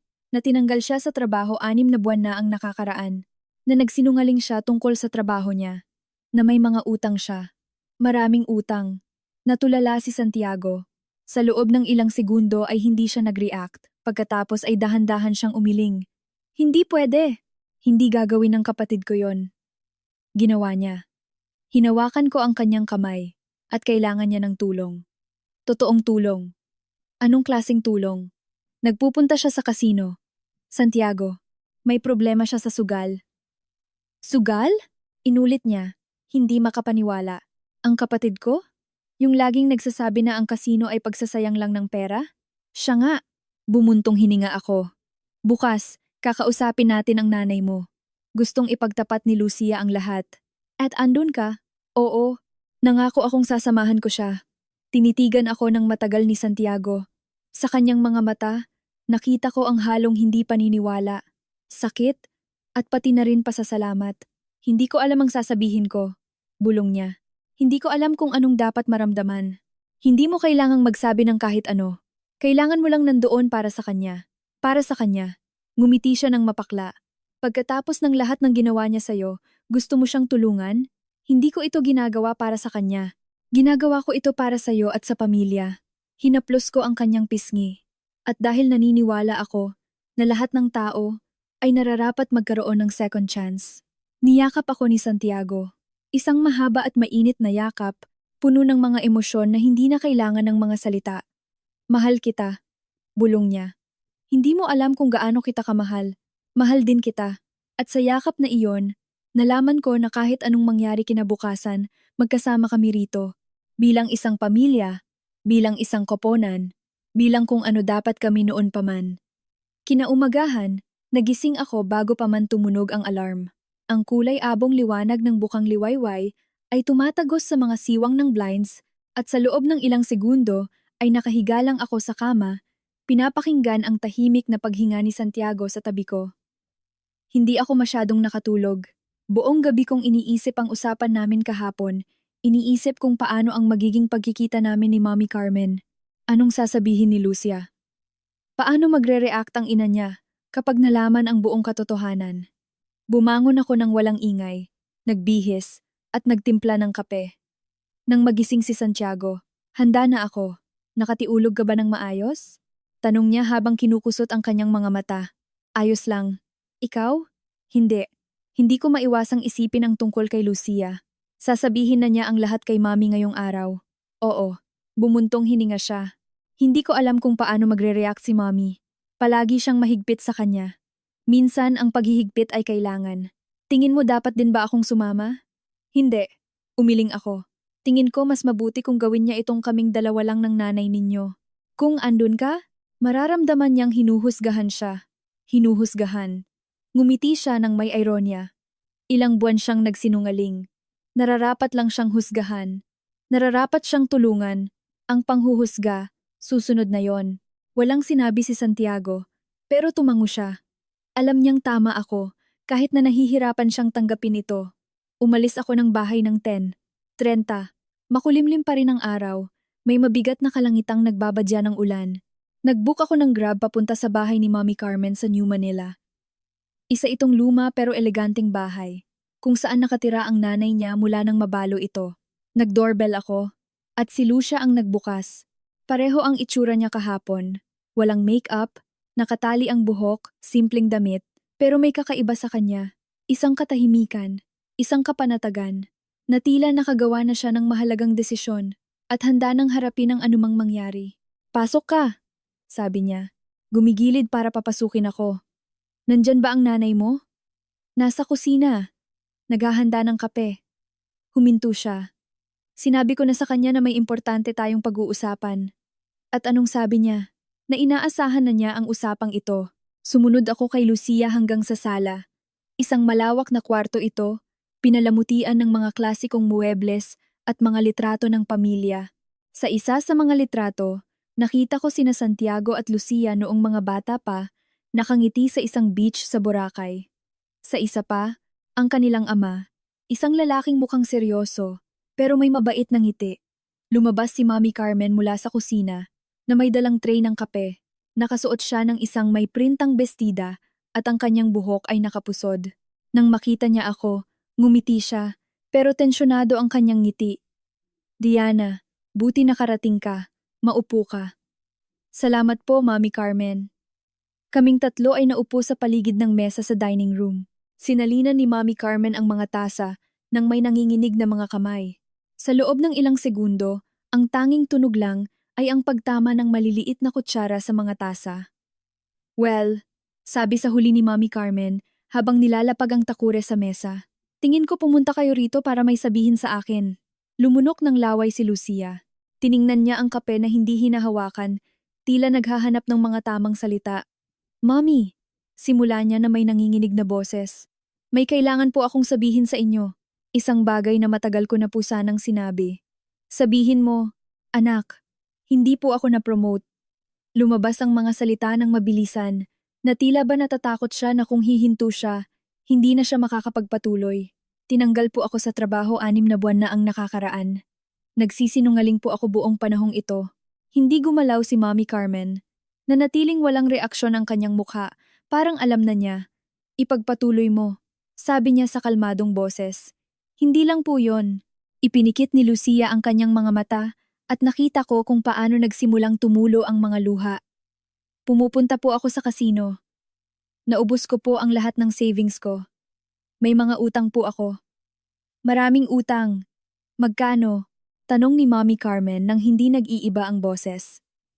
Mahigit 2 milyong piso po. Nakakabingi ang katahimikang sumunod. Tinitigan ni Mommy Carmen ang kanyang anak nang hindi kumukurap. Ang kanyang mga kamay na nakapatong sa mesa ay hindi gumagalaw, pero nakikita ko ang effort na ginagawa niya para panatilihin ang pagiging kalmado. 2 milyong piso. Inulit niya ng dahan-dahan. At paano mo pinaplanong bayaran yon? Hindi ko po alam. Napahagulgol si Lucia. Wala po akong trabaho. Wala po akong ipon. Wala po akong kahit ano. Sinira ko po ang buhay ko, Mommy. Sinira ko po ang lahat. Tumayo si Mommy Carmen. Naglakad ng ilang hakbang papunta sa bintana at pinagmasdan ang kalsada habang nakatalikod sa amin. Alam mo ba kung anong pinakamasakit sa akin? Sabi niya nang hindi lumilingon. Hindi yung pera, hindi yung utang, kundi yung kasinungalingan. Sa loob ng 6 na buwan, nakatingin ka sa mga mata ko at nagsisinungaling ka. Sinasabi mong ayos ang lahat, na masaya ka, na nagtatagumpay ka. At ako, bilang isang tanga, ay naniwala sa'yo. I'm sorry, Mommy. Tumayo si Lucia at lumapit sa kanya. I'm so sorry po. Huwag mong sabihin sa akin na sorry ka. Humarap ng pabigla si Mommy Carmen at nakita kong puno rin ng luha ang mga mata niya. Kung talagang nagsisisi ka, hindi ka maghihintay ng 6 na buwan para sabihin sa akin ito. Kung talagang nagsisisi ka, hindi mo inorganize ang dinner na iyon para ipahiya kaming lahat. Wala po akong intensyong ipahiya kayo. Ah, wala. Tumaas ang boses ni Mommy Carmen. Kung ganoon, ano yon? Isang biro? Isang kapritso? Inimbita mo ang buong pamilya sa pinakamahal na restaurant sa Maynila? Umorder ka ng pinakamahal sa menu at inaasahan mo na ang hipag mo ang magbabayad ng bill. Hindi po iyon pananadya, Mommy Carmen. Malumanay na singit ko. Tingin ko, naintindihan na ni Lucia ang pagkakamali niya. Naintindihan mo ba, anak? Tanong ni Mommy Carmen, nakatitig kay Lucia. Opo, Mommy. Tumango si Lucia habang pinupunasan ang kanyang mga luha. Naintindihan ko po na nabubuhay ako sa kasinungalingan, na nasaktan ko ang mga taong pinakamamahal ko, na sinira ko ang buhay ko dahil hindi ako marunong humingi ng tulong. At anong plano mong gawin ngayon? Gusto ko pong magbago. Naging matatag at determinado ang boses niya. Gusto ko na pong tigilan ang pagsisinungaling. Gusto ko pong humingi ng tulong para sa problema ko sa sugal. Gusto ko pong maghanap ng trabaho at magbayad ng mga utang ko. Pero hindi ko po kayang gawin ito ng mag-isa. Kailangan ko po ang tulong niyo. Tiningnan siya ng matagal ni Mommy Carmen, saka bumuntong hininga ng malalim at muling umupo. Maupo ka, sabi niya kay Lucia. Mag-usap tayo. Sumunod si Lucia. Naupo kaming tatlo sa paligid ng mesa at sa sumunod na 2 oras ay nag-usap kami. Pinag-usapan namin ang lahat. Ang mga kasinungalingan, ang mga utang, ang kasino, ang kinabukasan. Si Mommy Carmen, sa kabila ng sakit at pagkadismaya, ay nagpakita ng pagiging praktikal. Hindi siya nag-aksaya ng oras sa mga walang kwentang panunumbat. Sa halip, nag-focus siya sa paghahanap ng solusyon. Ang una, sabi niya, ay humanap ng profesional na tulong para sa addiction mo. May mga specialized centers, mga therapist, mga support groups. Hindi mo ito malalampasan ng mag-isa. Alam ko po, sagot ni Lucia. Naghahanap na po ako ng impormasyon. May isang asosasyon sa Quezon City na nagbibigay ng libreng therapy para sa mga nalululong sa sugal. Mabuti. Ang pangalawa ay ang utang. Huminto si Mommy Carmen. Pwede kitang tulungan sa isang bahagi, pero hindi sa lahat. Kailangan mong maghanap ng trabaho at magsimulang magbayad unti-unti. Kahit anong trabaho, Mommy. Sa supermarket, sa tindahan, kung anong kailangan. At ang pangatlo, pagpapatuloy ni Mommy Carmen, ay ang pamilya. Kailangan mong humingi ng tawad sa lahat. Kay Santiago, sa mga tito mo, sa mga pinsan mo, sa lahat ng niloko mo. Gagawin ko po. Tiningnan ako ni Lucia. At kay Diana, may utang akong espesyal na paghingi ng tawad. Wala kang utang sa akin, sabi ko. Gusto ko lang na maging maayos ka. May utang ako sa'yo, giit ni Lucia. Para sa masamang trato ko sa'yo lahat ng taon na ito. Para sa pangmamaliit ko sa'yo. Para sa pagiging isang masamang hipag. Hindi ka masama. Naging komplikado ka lang. Ngumiti si Lucia, isang malungkot pero totoong ngiti. Napakabait mo, Diana. Higit pa sa nararapat sa akin. Lahat tayo nararapat magkaroon ng second chance, sagot ko. Ang importante ay samantalahin mo ito. Tumango si Mommy Carmen, sinasang-ayunan ang sinabi ko. Tama si Diana. Tiningnan niya ng seryoso ang anak niya. Bibigyan ka namin ng pagkakataon, Lucia. Pero isa lang, kung magsisinungaling ka ulit, kung susugal ka ulit, kung mananakit ka ulit ng pamilyang ito, walang ikatlong pagkakataon. Naiintindihan mo ba? Opo, Mami. Naiintindihan ko po. Mabuti. Tumayo si Mommy Carmen. Kung ganoon, magsimula na tayo. Ngayong hapon din, pupunta tayo sa asosasyon na yon para mag-inquire. At bukas, magsisimula kang maghanap ng trabaho. Salamat, Mommy. Tumayo si Lucia at niyakap ang kanyang ina. Salamat po. At hindi niyo ako pinabayaan. Hindi kita pababayaan kailanman, anak. Niyakap siya ng mahigpit ni Mommy Carmen. Pero hindi ko rin hahayaan na sirain mo ang sarili mo. Naiwan ako ng ilang minuto pa. Pinapanood na magyakap ang mag-ina, nararamdaman na sa kabila ng lahat, kaya ng pagmamahal ng pamilya na lagpasan ang anumang balakid. Nang magpaalam ako, hinatid ako ni Mommy Carmen sa pinto. Salamat, Diana, sabi niya sa akin sa mahinang boses, para sa pagbabalik sa kanya. Siya po mismo ang nakahanap ng daan. Sinamahan ko lang po siya. Huwag ka nang magpakumbaba. Ngumiti siya. Kung wala ka, hindi siya gagawa ng hakbang na ito. Ginawa ko lang po kung ano ang gagawin ng sinuman. Hindi, Diana, umiling siya. Hindi sinuman ay gagawin ang ginawa mo. Hindi sinuman ay magpapatawad sa maraming taon ng pangmamaliit para lang mag-abot ng kamay. Mabuti kang tao. Hindi ko alam ang isasagot. Ngumiti na lang ako at nagpaalam. Paglabas sa kalsada, makulimlim pa rin ang langit, pero hindi na ito nagbabanta ng ulan. Huminga ako ng malalim, nararamdaman na ang bigat na daladala ko sa aking mga balikat nitong mga nakaraang araw ay nagsimula ng mawala. Naging mahirap ang umagang iyon, pero kailangan. Nakagawa si Lucia ng unang hakbang patungo sa kanyang paggaling. Pinatunayan ni Mommy Carmen na mas matatag siya kaysa sa inaakala, at ako, na hindi sinasadya, ay naging tulay na nag-ugnay sa isang sirang pamilya. Hindi ko alam kung ano ang dala ng kinabukasan. Alam kong magiging mahaba at mahirap ang daan, puno ng mga balakid at tukso. Pero sa unang pagkakataon matapos ang mahabang panahon, nakaramdam ako ng pag-asa. Pag-asa na magbabago si Lucia. Pag-asa na gagaling ang pamilya. Pag-asa na sa huli, magiging maayos ang lahat. At habang naglalakad ako papunta sa sakayan, habang dinadampi ng malamig na hangin ang aking mukha, ngumiti ako dahil minsan dumarating ang mga second chance kapag hindi mo inaasahan. At kapag dumating ang mga ito, kailangan mong samantalahin. Ang mga sumunod na linggo ay isang ipu-ipo ng mga pagbabago. Ibinigay ni Lucia ang kanyang buong sarili sa kanyang proseso ng rehabilitasyon gaya ng kanyang ipinangako. Ang Gamblers Anonymous na nahanap niya ay may group therapy tuwing Martes at Huwebes at individual sessions kapag Sabado. Hindi siya lumiban ni minsan. Sinamahan ko siya noong mga unang beses, hindi dahil hiningi niya, kundi dahil gusto kong makasiguro na talagang committed siya sa pagbabago. At sa aking pagkabigla, committed nga siya. Ang unang group session ay ginanap sa isang barangay hall sa Cubao, isang maliit na kwarto na may mga monoblock na upuan at mga pader na nagbabalat na ang pintura. May mga 15 tao doon, mga lalaki at babae mula sa iba't ibang edad, nakaupo sa isang bilog.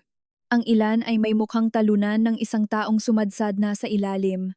Ang iba naman ay nagpapakita ng determinasyon na nagbibigay inspirasyon ng paggalang. Ang counselor, isang lalaki na nasa edad 50, na nagngangalang Fernando, ay binati kami ng isang pagod, pero totoong ngiti. Welcome sa inyong lahat. Dito, hindi tayo nanghuhusga. Dito, nagbabahagi tayo. Bawat isa ay nagkukwento ng kanyang istorya nang walang takot, nang walang hiya. Dahil kapag natanggap na natin ang ating problema, saka lang natin ito masisimulang lagpasan. Nanginginig si Lucia sa tabi ko. Pinapawisan ang kanyang mga kamay at putol-putol ang kanyang paghinga. Hindi ko alam kung kaya ko. Bulong niya. Kaya mo yan? Sagot ko habang pinipisil ang kamay niya. Nandito ka na. Isang malaking hakbang na yon. Nang dumating ang kanyang pagkakataon, tumayo si Lucia. Nanginginig ang boses niya noong una, pero habang nagsasalita siya, nagiging mas matatag ito. Ako po si Lucia, simula niya. Ako po ay 29 years old, at lulong ako sa sugal. Huminto siya, tila ninanamnam ang mga salitang iyon sa unang pagkakataon. Nagsimula akong magpunta sa kasino pagkatapos kong mawalan ng trabaho. Noong una, isa lang itong paraan para makatakas, para makalimutan ang mga problema ko. Pero agad itong naging obsesyon. Naubos ko ang lahat ng ipon ko, nagsinungaling ako sa pamilya ko, nakaipon ako ng utang na hindi ko kayang bayaran. Nabasag ang boses niya. Sumadsad ako sa ilalim ng mag-organize ako ng dinner na hindi ko kayang bayaran at kinailangan akong harapin ng hipag ko sa katotohanan. Tumango ang ilang tao. Nakakaintindi. May ilan pa ngang ngumiti ng may empatiya. Pero nandito ako, patuloy ni Lucia, dahil gusto kong magbago. Dahil gusto kong mabawing muli ang buhay ko. Dahil gusto kong bumalik sa pagiging ako bago ako nilamon ng sugal. Nang matapos siya, pumalakpak ang grupo. Tumango si Fernando ng may kasiyahan. Welcome, Lucia. Ito ang unang hakbang ng isang mahabang daan. Pero hindi ka nag-iisa. Dito, lahat tayo ay dumaan sa parehong pinagdaanan. Umupo si Lucia at nakita ko ang isang tahimik na luha na tumulo sa kanyang pisngi. Pero sa pagkakataong ito, hindi ito luha ng kalungkutan, kundi luha ng ginhawa. Lumipas ang mga araw. Nakahanap ng trabaho si Lucia sa isang tindahan ng damit sa mall, isang simpleng trabaho na sapat lang para bayaran ang mga basic needs niya, pero nagbibigay sa kanya ng pagkakataon na simulan ang pagbabayad ng kanyang mga utang unti-unti.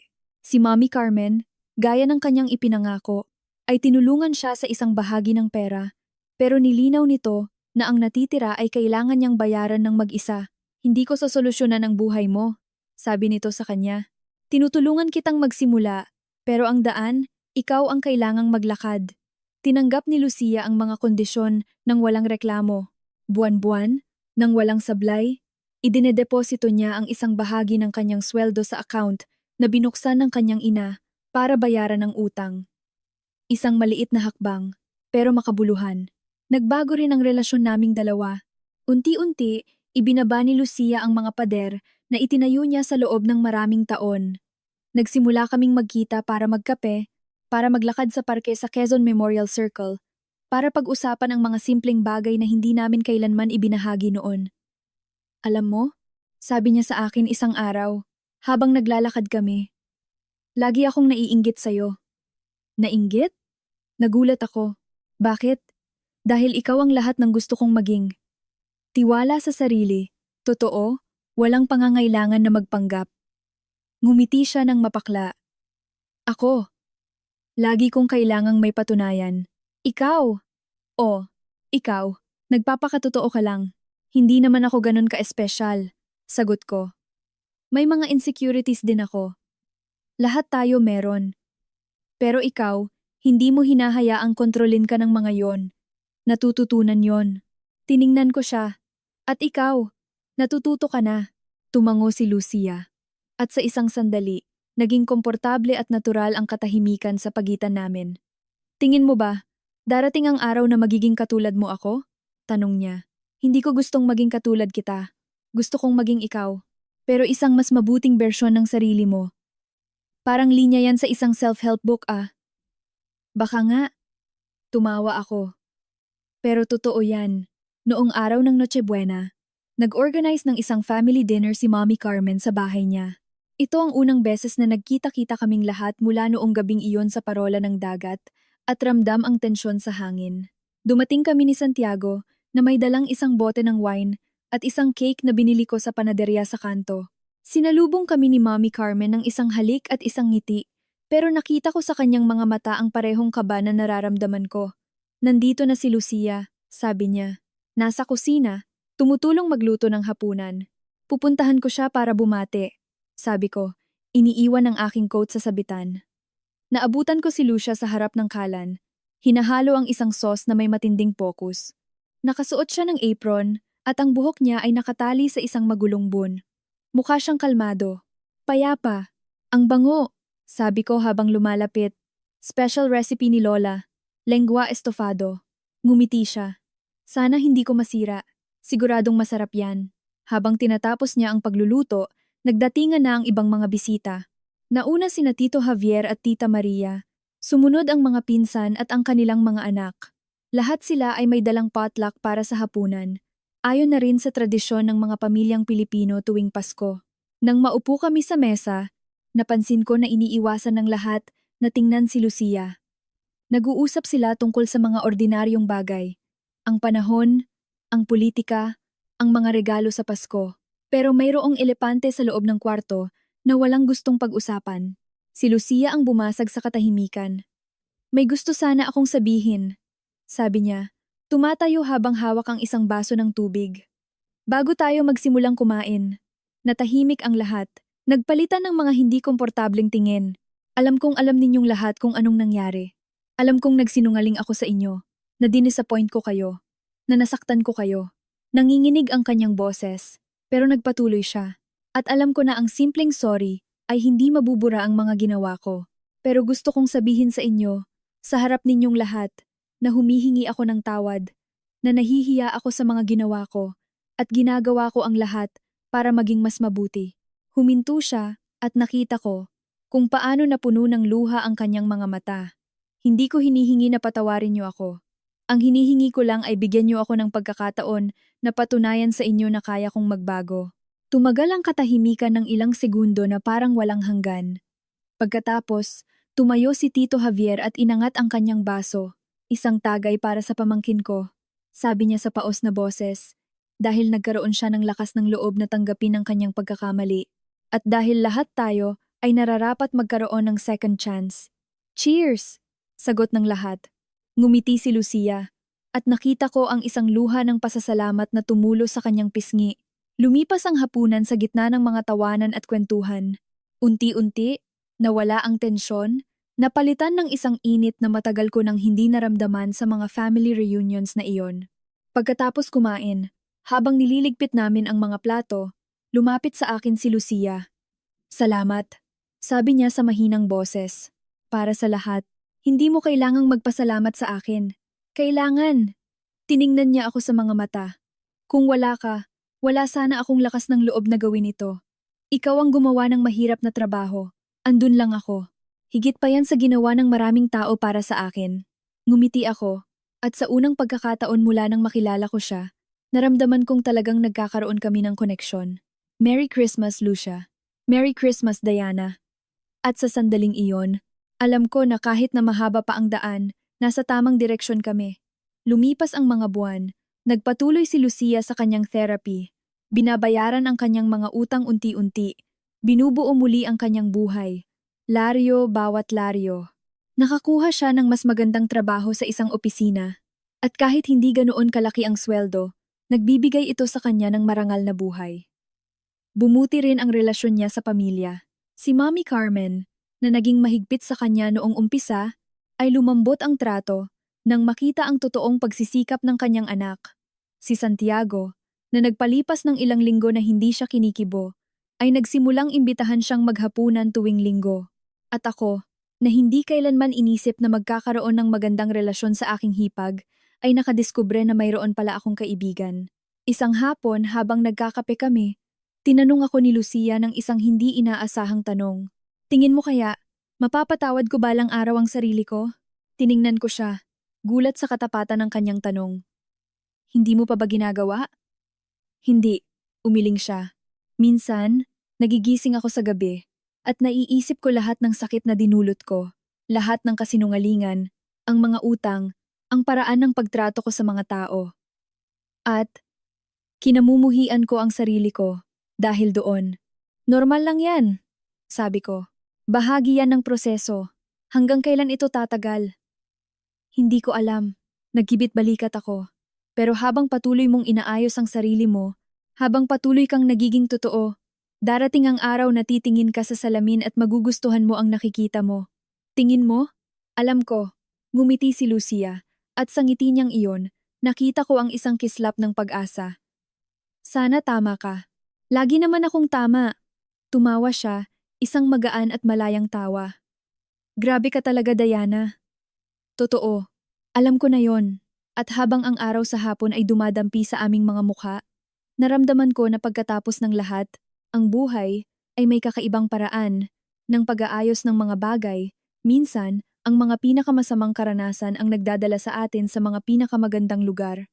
At minsan, ang mga taong hindi natin inaasahan ay nagiging pinakamahalaga. Dumating ang tag-init sa Maynila, kasama ang matinding init. Nawawalan ng tao sa mga kalsada tuwing tanghaling tapat. At tanging ang mga turista at mga taong walang magawa ang nagtitiis sa nakakapasong araw. Work from home ako noong mga buwan na iyon, kaya naiaayos ko ang oras ko para maiwasan ang pinakamainit na bahagi ng araw. Si Lucia, sa kabilang banda, ay kailangang bumiyahe papunta sa opisina niya sa Metro Manila araw-araw.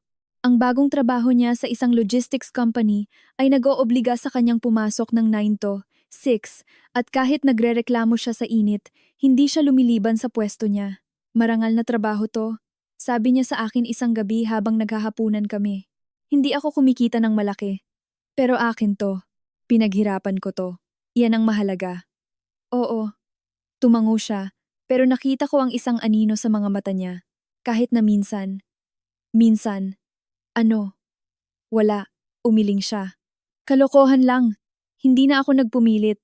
Alam ko na ang proseso ng paggaling ay hindi diretsyo, na may mga araw na maganda at mga araw na masama.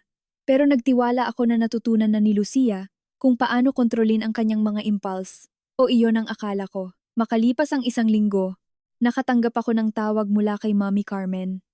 Diana, tensyonado at nag-aalala ang boses niya.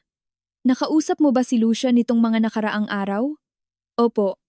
Nung Miyerkules, nagkape kami. Bakit po? Dahil hindi siya pumasok sa trabaho ngayon. Tumawag sa akin ang boss niya, nag-aalala. Sabi niya, hindi raw pumasok at hindi sumasagot sa telepono. Kinabahan ako ng matindi. Pumunta na po ba kayo sa bahay niya? Oo, wala siya. Sabi ng guard. Nakita siyang umalis kaninang madaling araw, pero hindi alam kung saan pumunta. Pupunta na po ako. Sabi ko bago ibinaba ang linya. Habang nagmamaneho ako papunta sa kondo ni Lucia, libu-libong isip ang pumasok sa utak ko. Narelapse ba siya? Bumalik ba siya sa kasino? O baka nagkaroon lang siya ng bad day at kailangan ng space? Mabilis akong nakarating sa building niya. Patakbo kong inakyat ang hagdan at ilang beses na nag-doorbell. Katahimikan. Kinuha ko ang cellphone ko at denial ang numero niya. Napunta sa voicemail. Lucia, si Diana to. Tumawag ka kapag nakuha mo to. Nag-aalala ako. Ibinaba ko ang tawag at nag-isip sandali sa labas ng pinto. Pagkatapos ay may naalala ako na sinabi niya sa akin dati. Nung nagpupunta pa siya sa kasino, may paborito siyang pinupuntahan malapit sa Manila Bay, isang lugar kung saan walang nakakakilala sa kanya, kung saan pwede siyang hindi mapansin. Wala akong ebidensya, pero may kutob ako na nagtulak sa aking pumunta roon. Ang kasino ay nasa isang gilid na kalsada na may hindi pansining harapan at isang kumikinang na sign na nagsasabing Soler o isa sa mga kasino roon. Tinulak ko ang pinto at pumasok. Nakakasakal ang kapaligiran. Ang mga slot machines ay kumikislap sa lahat ng dako. Ang mga mesa ng blackjack at bakarat ay sumasakop sa gitna ng kwarto at isang patuloy na ingay ng mga chips at usapan ang pumupuno sa hangin. Amoy sigarilyo, amoy pawis, amoy desperasyon. Inikot ko ang paningin ko sa kwarto. Hinahanap si Lucia. Hindi ko siya nakita sa main floor, kaya umakyat ako sa second floor kung nasaan ang mga poker tables at nandoon siya. Nakaupo sa isang mesa, may hawak na baso ng alak at isang tambak ng chips sa harap niya. Nakasuot siya ng pulang bestida na hindi ko pa nakita noon at ang buhok niya ay nakabagsak sa kanyang mga balikat. Mukha siyang ibang tao ang Lucia noon. Ang babaeng ipinangako niyang tinalikuran na niya. Lumapit ako ng dahan-dahan. Nang makarating ako sa tabi niya, inangat niya ang kanyang tingin at nakita ako. Ang ekspresyon niya ay nagbago mula sa gulat, patungo sa pagkabigla, at pagkatapos ay naging isang uri ng paghahamon. Diana, sabi niya nang may pilit ng ngiti. Anong sorpresa? Lucia, kailangan nating mag-usap, ngayon din. Hindi pwede. Ikinampay niya ang kamay niya, itinuturo ang mesa. Nasa gitna ako ng laro. Iwanan mo ang laro. Ngayon din, nawala ang ngiti niya, ibinaba ang baso sa mesa at tumayo ng halatang naiinis. Wala kang karapatan na pumunta rito para sabihin sa akin kung anong dapat kong gawin. Anong wala akong karapatan? Tumaas ang boses ko, kinukuha ang atensyon ng ibang mga manlalaro. Nag-aalala ang nanay mo, tumawag ang boss mo, at nandito ka, umiinom at nagsusugal, tapos sasabihin mo sa aking wala akong karapatan? Buhay ko to. Nanginginig ang boses niya. Desisyon ko to. Ang mga desisyon mo ay nakakaapekto sa buong pamilya mo. Humakbang ako palapit sa kanya. Nakakalimutan mo na ba ang lahat ng pinag-usapan natin? Ang therapy, ang mga pangako, ang mga sakripisyo nitong mga nakaraang buwan? Ibinaling ni Lucia ang kanyang tingin sa ibaba. Ang kanyang mga kamay, na nakapatong sa berdeng tela ng mesa, ay bahagyang nanginginig. Hindi ko nakakalimutan, bulong niya. Pero mas malakas ito sa akin. Ang alin? Ang tukso? Inangat niya ang kanyang tingin at nakita ko ang luha sa mga mata niya. Sumweldo ako ngayon. Ibayabayad ko sana ang isang bahagi ng utang. Pero nang dumaan ako sa tapat ng kasino, hindi ko napigilan ang sarili ko. Naisip ko na baka manalo ako ng konti. Mabayaran ko na ang lahat ng minsanan at maiwan na ito habang buhay. Pero hindi ganoon ang nangyari, di ba? Hindi, umiling siya. Natalo ako lahat. Ang sweldo, ang mga naipon ko na pinaghirapan ko, lahat. Natahimik ako. Pinoproseso ang kanyang mga salita. Nakaramdam ako ng galit, pagkadismaya, pero pati na rin isang malalim na kalungkutan. Umalis na tayo, sabi ko sa huli. Pupunta tayo sa bahay ng nanay mo. Kailangan mong sabihin sa kanya kung anong nangyari. Hindi ko kaya. Nabasag ang boses niya. Hindi ko kayang makita ulit ang mukha niya na nadidismaya. Kaya mo, at dapat mo. Hinawakan ko ang kamay niya. Dahil kung hindi mo gagawin, mauulit lang ito. At sa bawat pagkakataon ay magiging mas mahirap ang pag-ahon. Nag-alangan si Lucia. Tiningnan niya ang mesa, ang mga chips, ang baso ng alak. Pagkatapos ay tiningnan niya ako. At sa mga mata niya, ay nakita ko ang isang pagsusumamo. Sasamahan mo ba ako? Palagi. Lumabas kami ng kasino ng tahimik. Nakakabulag ang liwanag ng araw noong una, pagkatapos ng artipisyal na dilim sa loob. Naglakad kami papunta sa sasakyan, nang hindi nag-uusap. Bawat isa ay lunod sa sariling mga isip. Habang nasa biyahe, umiyak si Lucia. I'm sorry, sabi niya sa pagitan ng paghikbi. I'm so sorry. Nag-fail na naman ako. Binigo ko na naman kayo. Hindi sa akin ka dapat humingi ng sorry. Sa nanay mo at sa sarili mo. Tingin mo ba? Malalampasan ko pa ito kailanman. Oo. Tiningnan ko siya, pero hindi magiging madali. At hindi ito ang huling beses na magre-relapse ka. Ang importante ay huwag kang sumuko. Paano kung sumuko ako? Hindi mo gagawin. Hinigpitan ko ang hawak sa manibela dahil hindi kita iiwanan. Nakarating kami sa bahay ni Mommy Carmen. Huminga ng malalim si Lucia bago nag-doorbell. Binuksan ng ina niya ang pinto. At nang makita kami, ang kanyang ekspresyon ay nagbago mula sa pag-aalala papunta sa kaluwagan. At pagkatapos ay pagkabahala muli. Pasok kayo, sabi niya habang gumigilid. Kailangan nating mag-usap. Naupo kaming tatlo sa sala, tulad noong unang beses, pero ngayon ay iba na ang kapaligiran. Wala nang mga sikreto, wala nang mga kasinungalingan. Tanging ang malupit na katotohanan na lamang. Nagpunta ulit ako sa kasino. Pag-amin ni Lucia, nang walang paligoy-ligoy. Natalo ako ng sweldo ko ngayong buwan. Lahat. Ipinikit ni Mommy Carmen ang kanyang mga mata. Sa loob ng mahabang sandali, wala siyang sinabi. Pagkatapos, ay bumuntong hininga siya ng malalim. At anong plano mong gawin ngayon? Hindi ko po alam. Nagkibit balikat si Lucia. Pero hindi ko po gustong sumuko. Gusto ko pong patuloy na lumaban. Ang paglaban ay hindi sapat. Tinitigan siya ni Mommy Carmen. Kailangan mo ng mas matinding tulong. Nag-research ako. At may isang klinik na espesyalista sa mga adiksyon sa Antipolo. Nag-o-offer sila ng 3-month inpatient program. Inpatient? Namutla si Lucia. Gusto niyo po akong ikulong? Gusto kitang tulungan. Lumambot ang boses ni Mommy Carmen. Dahil kung ipagpapatuloy mo to, babagsak ka sa kalsada, o sa kulungan, o baka mamatay ka pa. Napaiyak si Lucia. Pero sa pagkakataong ito ay hindi iyon luha ng pagpapaawa sa sarili, kundi luha ng pagtanggap. Sige po, sabi niya sa boses na halos hindi marinig. Pupunta po ako sa klinik. Tumango si Mommy Carmen at nakita ko kung paano tumulo ang isang tahimik na luha sa pisngi niya. Bukas na bukas din, kakausapin ko sila para i-admit ka. Nang gabing iyon, pagdating ko sa bahay, gising at hinihintay ako ni Santiago. Kamusta si Lucia? Tanong niya. Masama, pero ia-admit na siya sa isang rehab clinic. Seryoso? Nagulat siya. Hindi pa kailanman gumawa si Mommy ng ganyan kadrastikong desisyon. dahil ngayon ay kailangan. Umupo ako sa tabi niya. May sakit ang kapatid mo, Santiago. Kailangan niya ng propesyonal na paggagamot. At tingin mo gagana yon? Hindi ko alam. Bumuntong hininga ako. Pero kailangan nating subukan. Niyakap ako ni Santiago. At sa yakap niyang iyon ay naramdaman ko ang bigat ng pag-aalala, pero pati na rin ang pag-asa. Salamat sa pagiging nandyan. Bulong niya. Para sa hindi mo pag-iwan sa kanya. Hindi ko siya iiwanan kailanman. Inangat ko ang tingin ko sa kanya. Dahil kapatid mo siya. At sa sarili niyang paraan, pamilya ko rin siya. At habang lumalalim ang gabi, alam ko na ang daan ay magiging mahaba at mahirap.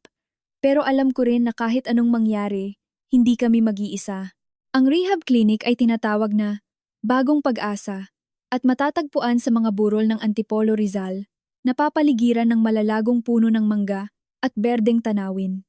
Ang gusali ay isang niremodel na lumang rest house. May mga puting pader at malalaking bintana na nagkokontrast sa kalangitan ng tag-araw. Dumating kami noong linggo ng umaga.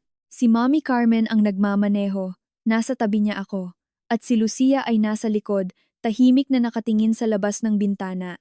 Buong biyahe, halos hindi kami nag-usap, bawat isa ay nalulunod sa sariling mga iniisip. Nang pumarada kami sa harap ng entrance, nanatiling hindi gumagalaw si Lucia, tinitingnan ang gusali na may halong takot at pagpapasuko. Ang ganda? Sabi niya sa boses na halos hindi marinig. Oo, sagot ni Mommy Carmen. At sabi nila, maganda raw ang paggagamot dito. Gaano katagal po ako rito? 3 buwan. Pagkatapos, kung magiging maayos ang lahat, pwede ka nang lumabas tuwing weekends. 3 buwan. Inulit ni Lucia. Tila ninanamnam ang mga salita. Parang isang habambuhay. Bibilis din ang panahon, sabi ko. At kapag lumabas ka, magiging iba na ang lahat. Tiningnan ako ni Lucia. Sa mga mata niya, nakita ko ang pasasalamat, pero pati na rin ang takot. Takot na mag-fail, takot na hindi niya makaya, takot na madismaya na naman kami sa kanya. Sasamahan niyo ba akong pumasok? Siyempre anak. Pumasok kaming 3. Ang lobby ay malawak at maliwanag, may kahoy na front desk at isang painting ng kalikasan sa pader. Isang nakangiting receptionist ang nagsabi sa amin na maghintay. Nalalabas na ang doktor para salubungin kami. Habang naghihintay, pinagmasdan ko si Lucia. Kinakabahan siya, pinaglalaruan ang laylayan ng kanyang t-shirt, palingalinga na tila naghahanap ng fire exit. Ayos ka lang ba? Tanong ko. Hindi, umiling siya. Pero alam kong kailangan kong maging nandito. Iyan ang mahalaga. Na alam mo, dumating ang doktor ilang minuto ang nakalipas. Isa siyang lalaki na nasa edad 60. May puting buhok at maayos na balbas. Nakasuot siya ng white coat at may mabait na ngiti na nagbibigay ng tiwala. Welcome, Lucia. Ako si Dr. Romero. Inilahad niya ang kanyang kamay. Ako ang magiging therapist mo habang nandito ka. Kinagagalak ko po kayong makilala. Sagot ni Lucia. Kinakamayan siya ng may kahiyaan. Tuloy kayo, please. Ipapakita ko sa inyo ang mga pasilidad. Ang tour ay maikli pero malinaw. Ang clinic ay may mga individual na kwarto, isang kwarto para sa group therapy, isang malawak na dining area na may view ng garden, at isang labas na patio na may mga upuan at puno. Ang lahat ay malinis, maayos, at dinisenyo para magbigay ng kapayapaan at katahimikan. Dito ang sarili mong kwarto, paliwanag ni Dr. Romero habang itinuturo ang isa sa mga pinto. Maliit lang, pero sapat na. Pwede mong i-decorate kung paano mo gusto, basta nasa limitasyon. Tumango si Lucia nang hindi inaalis ang tingin sa kama, sa maliit na mesa, sa cabinet, isang simpleng kwarto, pero maaliwalas. Malinaw ang mga patakaran, patuloy ng doktor. Walang cellphone sa mga unang linggo, walang bisita sa unang buwan, individual therapy 3 beses sa isang linggo, group therapy araw-araw, at maraming personal na trabaho. Personal na trabaho? Tanong ni Lucia. Mga reflection exercises, journals, readings, mga tools para maintindihan mo ang addiction mo at matutunan kung paano ito kontrolin. Parang intense. Intense talaga. Ngumiti ang doktor. Pero iyon ang kaisa-isang paraan para magkaroon ng totoong pagbabago. Si Mommy Carmen, na tahimik lang sa buong paglilibot, ay nagsalita sa wakas. Doktor, pwede po bang magtanong? Siyempre po, ilang porsyento po ang posibilidad na gumaling ng tuluyan ng anak ko? Tiningnan siya ng seryoso ni Dr. Romero. Hindi ko po kayo mabibigyan ng porsyento, misis. Bawat kaso ay iba-iba. Pero sasabihin ko sa inyo ito. Ang paggaling ay nakadepende ng malaki sa kagustuhan ng pasyente. Kung gustong magbago ni Lucia, kung handa siyang magtrabaho ng husto, mataas ang posibilidad. Gusto ko pong magbago, singit ni Lucia sa matatag na boses. Higit sa kahit ano sa mundo. Kung ganoon, nasa kalagitnaan na tayo ng laban. Dumating ang oras ng pagpapaalam. Niyakap ni Mami Carmen ang kanyang anak ng matagal, bumubulong ng mga salitang nagpapalakas loob sa kanyang tainga. Hinintay ko ang turn ko, nararamdaman na umaapaw na ang emosyon ko. Nang humiwalay si Lucia sa ina niya, lumingon siya sa akin. Diana, sabi niya na may basag na boses. Alagaan mo ang nanay ko. Sige, aalagaan ko siya. At alagaan mo rin ang sarili mo. Lagi naman, sinungaling ka. Ngumiti siya, pero ang mga mata niya ay puno ng luha. Pero salamat sa lahat. Hindi mo kailangang magpasalamat sa akin. Kailangan. Niyakap niya ako ng mahigpit. Ikaw ang pinakamagandang hipag na mahihiling ko. At ikaw ay napakakulit. Tumawa ako at niyakap ko rin siya. Pero isang makulit na mahal ko. Nang maghiwalay kami, nakita ko sa mga mata niya ang determinasyon na hindi ko nakita noon. Isang bagong liwanag, naiiba. Babalik ako ng mas mabuti, pangako niya. Alam ko. At habang palabas kami ni Mami Carmen sa klinik, iniiwan si Lucia sa mga kamay ni Dr. Romero, naramdaman ko na sa unang pagkakataon matapos ang mahabang panahon, nasa tamang landas kami. Ang mga unang linggo ay naging mahirap. Tumatawag si Lucia minsan sa isang linggo kapag pinapayagan siya, at ang mga tawag niya ay maiikli, puno ng mga katahimikan at mga emosyong pinipigilan. Pagod ako, sabi niya sa akin sa isa sa mga tawag na iyon. Ang personal na trabaho ay nakakapagod. Pinipilit nila akong harapin ang mga bagay na ibinaon ko ng napakalalim. Ang sakit. Parang sinipa ako sa sikmura. Bumuntong hininga siya. Pero nakakagaan din. Sa unang pagkakataon sa loob ng maraming taon, nararamdaman kong umuusad ako. Mabuti naman. Alam mo ba kung anong pinakamahirap? Tanong niya. Ang tanggapin na ako ang may responsibilidad sa mga nangyari sa akin. Matagal kong sinisi ang ibang tao ang papa ko dahil sa pag-pressure niya sa akin. Ang nanay ko dahil sa hindi paglagay ng limitasyon. Ikaw dahil mas magaling ka kaysa sa akin. Huminto siya, pero ang kaisa-isang may responsibilidad ay ako. At ang pagtanggap nun, napakahirap. Pero ginagawa mo. Oo. Naging mas matatag ang boses niya. Ginagawa ko. Ibinaba namin ang tawag at napaisip ako sa mga salita niya. Kung gaano siya katapang na harapin ang sarili niyang mga demonyo, natanggapin ang mga pagkakamali niya, na lumaban para magbago. Minsan, naiisip ko, ang pinakamalaking lakas ay hindi ang hindi pagbagsak, kundi ang pagbangon pagkatapos ng bawat pagkakadapa. Sa ikalawang buwan, nakatanggap ako ng sulat mula kay Lucia. Nakasulat kamay na may nanginginig pero malinaw na letra. Dear Diana, alam kong pwede tayong mag-usap sa telepono, pero gusto kong sulatan ka. Dito, tinuruan nila ako na ang pagsusulat ay nakakatulong para mas maproseso ang mga bagay, kaya heto ako. Lumipas na ang 8 linggo mula nang pumasok ako. 8 linggo ng therapy, ng mga exercises, ng mga gabi nagising ako at iniisip ang lahat ng sakit na nagawa ko. Naging mahirap, sobrang hirap, pero ito rin ang pinakamagandang regalong na ibigay sa akin. Natutunan kong patawarin ang sarili ko. Well, natututo pa lang. Mahirap pa rin. Pero araw-araw ay mas gumagaan. Natutunan ko na ang addiction ko ay hindi ang nagde-define sa akin. Nahigit pa ako sa mga pagkakamali ko. At natutunan ko na ang paghingi ng tulong ay hindi kahinaan, kundi senyales ng lakas.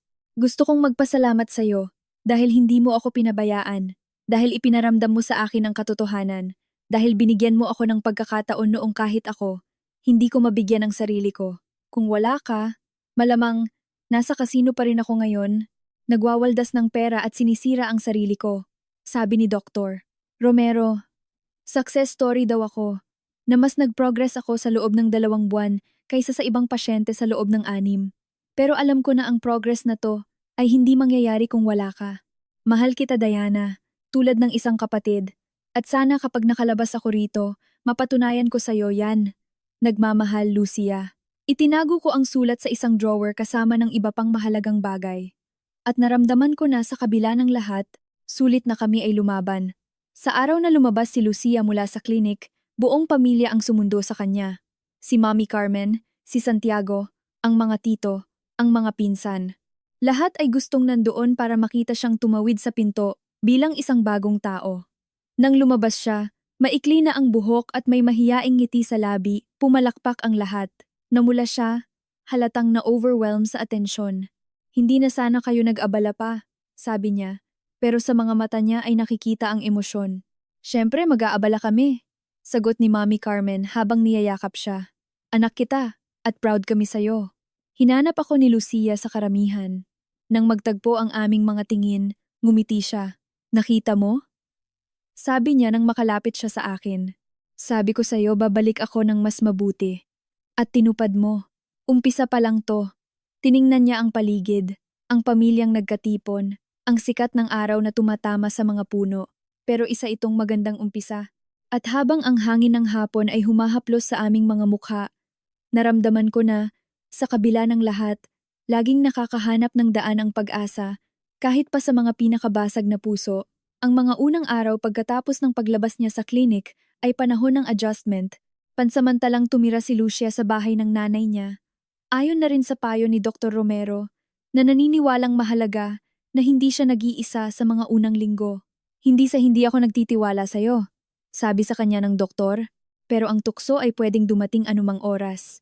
Ang pagkakaroon ng isang taong susuporta sa'yo ay gumagawa ng malaking pagbabago.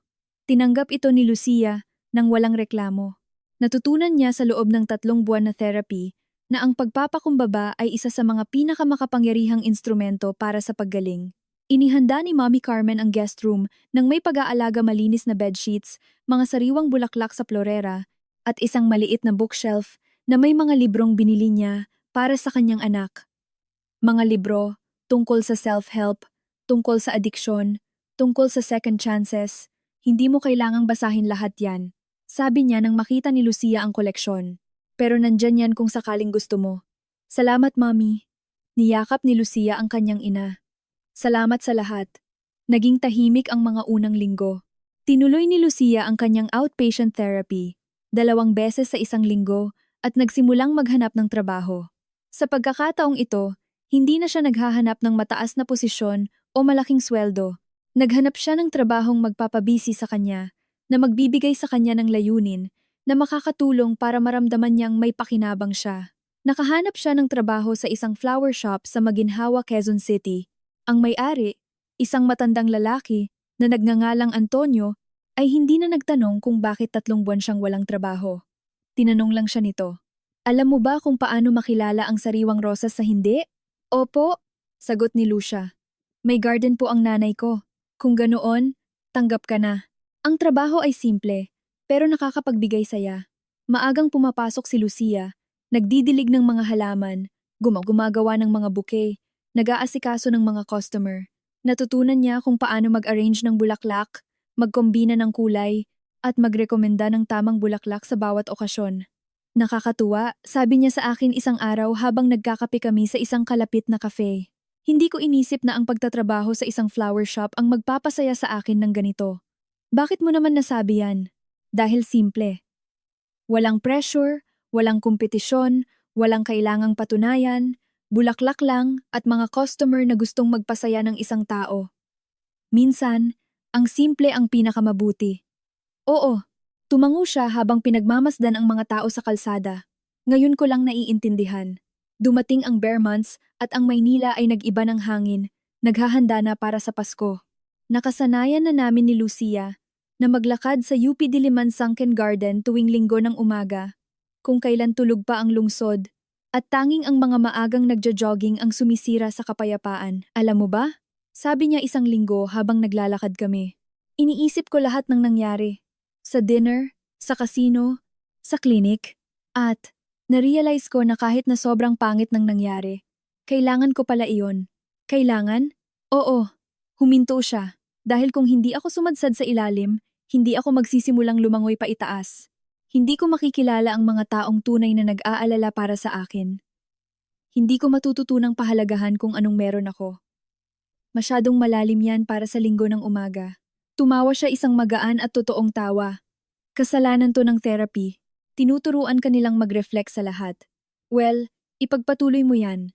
Bumubuti ka dyan. Naglakad kami ng ilang sandali ng tahimik, nilalasap ang preskong hangin.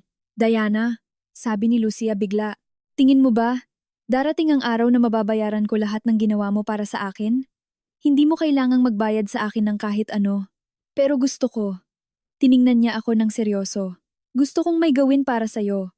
Isang bagay na importante. Ginagawa mo na. Ang alin? Ang maging maayos ka. Ngumiti ako. Iyon lang ang kailangan ko mula sa'yo. Ibinaling ni Lucia ang tingin sa ibaba, halatang naiiyak. Grabe ka talaga, Diana. Totoo. Alam ko na yon. At habang sumisikat ang araw at tumatama sa mga puno, naramdaman ko na pagkatapos ng lahat, ang panahon at ang hirap ay naging sulit din. Na iba ang Pasko noong taon na iyon. Nag-organize muli ng Noche Buena si Mommy Carmen sa bahay niya, tulad ng tradisyon. Pero ngayon, mas mainit at mas totoo ang kapaligiran. Wala nang mga nakatagong tensyon o kimkim na galit, pamilya na lang. Maagang dumating si Lucia. Tumulong sa pag-aayos ng mesa at nag-decorate ng sala gamit ang mga palamuting ginawa niya mula sa flower shop. Mga centerpieces na may pulang kandila at isang magandang wreath na inilagay niya sa main door. Napakaganda, sabi ni Mommy Carmen nang makita ang kinalabasan. Hindi ka pa nag-decorate ng ganito kaganda noon? Kasi noon, hindi ko nilalagyan ng atensyon. Sagot ni Lucia na may ngiti. Ngayon, iba na ang mga bagay. Lumipas ang hapunan sa gitna ng mga tawanan at kwentuhan. Nagkwento na naman ng mga corny jokes si Tito Javier. Nakipaglaro ang mga pinsan sa mga bata. At si Santiago, gaya ng dati, ang tagasalin ng alak. Nang dumating ang oras ng pag-toast, tumayo si Mommy Carmen, hawak ang isang baso. May gusto sana akong sabihin, anunsyo niya. At lahat ay natahimik. Naging mahirap ang taong ito. Sobrang hirap. Dumaan tayo sa mga sandaling hindi natin inakala. Nasaktan tayo. Umiyak tayo. Pero natuto tayo. Tiningnan niya si Lucia na nakaupo sa tabi niya. Natutunan natin na ang pagmamahal ng pamilya ay mas matibay kaysa sa anumang pagsubok na may mga second chance at nasulit na ipaglaban ito. Nabasag ng bahagya ang boses niya. At natutunan natin na minsan, ang mga taong hindi natin inaasahan ang nagiging pinakamalakas nating sandalan. Tiningnan niya ako at nakaramdam ako ng bara sa lalamunan ko. Kaya gusto kong mag-toast para kay Diana. Dahil kung wala siya, hindi ko alam kung nandito tayong lahat ngayon at nagdiriwang ng magkakasama para kay Diana. Sigaw ng lahat habang itinataas ang kanilang mga baso. Hindi ko alam kung saan ako titingin. Nararamdaman ko ang pag-init ng aking mga pisngi, pero nakaramdam din ako ng init sa dibdib na hindi ko pa naranasan noon. Salamat po, nasabi ko rin sa wakas. Pero wala naman po akong ginawang espesyal. Andun lang po ako. Iyon ang pinaka-espesyal sa lahat. Sagot ni Mommy Carmen. Ang maging nandyan kung kailan ka pinakakailangan. Tumayo si Lucia at lumapit sa akin. Nang walang sinasabi, niyakap niya ako. Isang mahaba, totoong yakap na puno ng lahat ng bagay na hindi masabi ng mga salita. Mahal kita, Diana.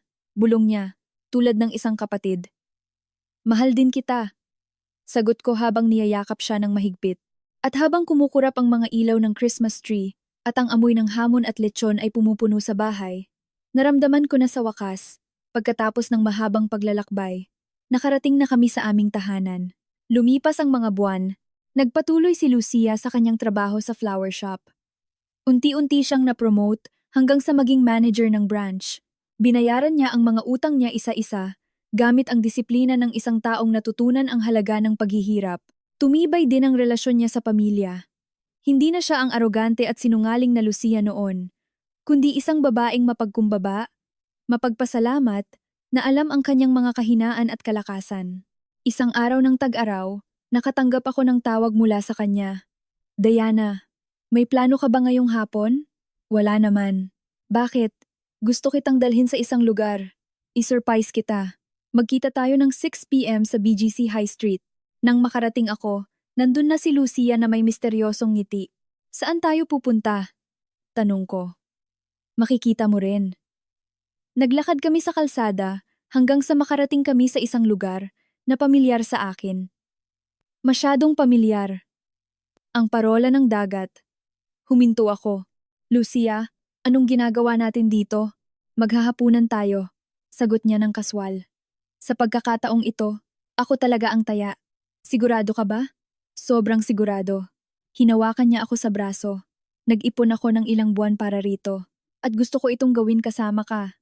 Para i-celebrate na isang taon na ang nakalipas at nandito pa rin ako. At para magpasalamat sa hindi mo pag-iwan sa akin. Pumasok kami. Ganun pa rin ang restaurant, ang mga chandelier na kristal, ang puting mantel, ang amoy ng dagat at butter. Pero iba na ang pakiramdam ng lahat. Wala ng tensyon, wala ng kaba, wala ng mga kasinungalingan. Dalawang magkaibigan na lang na nakaupo sa mesa, handang mag-enjoy ng hapunan. Nag-order kami ng isang bote ng white wine, mga talaba, at isang inihurnong blue marlin. Nag-usap kami tungkol sa lahat ng bagay. Tumawa kami. Nagbalik tanaw. Alam mo ba kung anong pinakamaganda sa lahat? Sabi sa akin ni Lucia, habang kumakain kami ng dessert. Ano? Na kaya kitang tingnan sa mga mata, nang hindi nakakaramdam ng hiya. Ngumiti siya. Sa unang pagkakataon matapos ang mahabang panahon, totoo ako sa sarili ko at sa ibang tao. Iyon ang pinakamahalaga. Oo, tumango ako at kumislap ang mga mata niya. At lahat ng yon ay dahil sa'yo. Hindi, Lucia. Umiling ako. Lahat ng yon ay dahil sa'yo. Sa lakas mo, sa tapang mo, sa kagustuhan mong magbago. Isang tulak lang ang ibinigay ko. Isang tulak na nagpabago sa lahat. Inangat niya ang baso niya. Para sa'yo, Diana. Dahil kung wala ka, wala ako rito. Para sa'yo, Lucia. Inangat ko rin ang akin. Dahil pinatunayan mo na lagi tayong pwedeng magbago. Cheers! Cheers! At habang ang white wine ay humahaplos sa aming mga lalamunan, at ang liwanag ng mga ilaw ay sumasayaw sa mesa, nalaman ko na pagkatapos ng lahat, may mga kwento palang may happy ending, o mas tamang sabihin, hindi happy ending. Isang ending na puno ng pag-asa, dahil ang buhay ay patuloy, at palaging may espasyo para sa mga bagong pagkakataon. Kailangan lang natin ng lakas ng loob na samantalahin ang mga ito.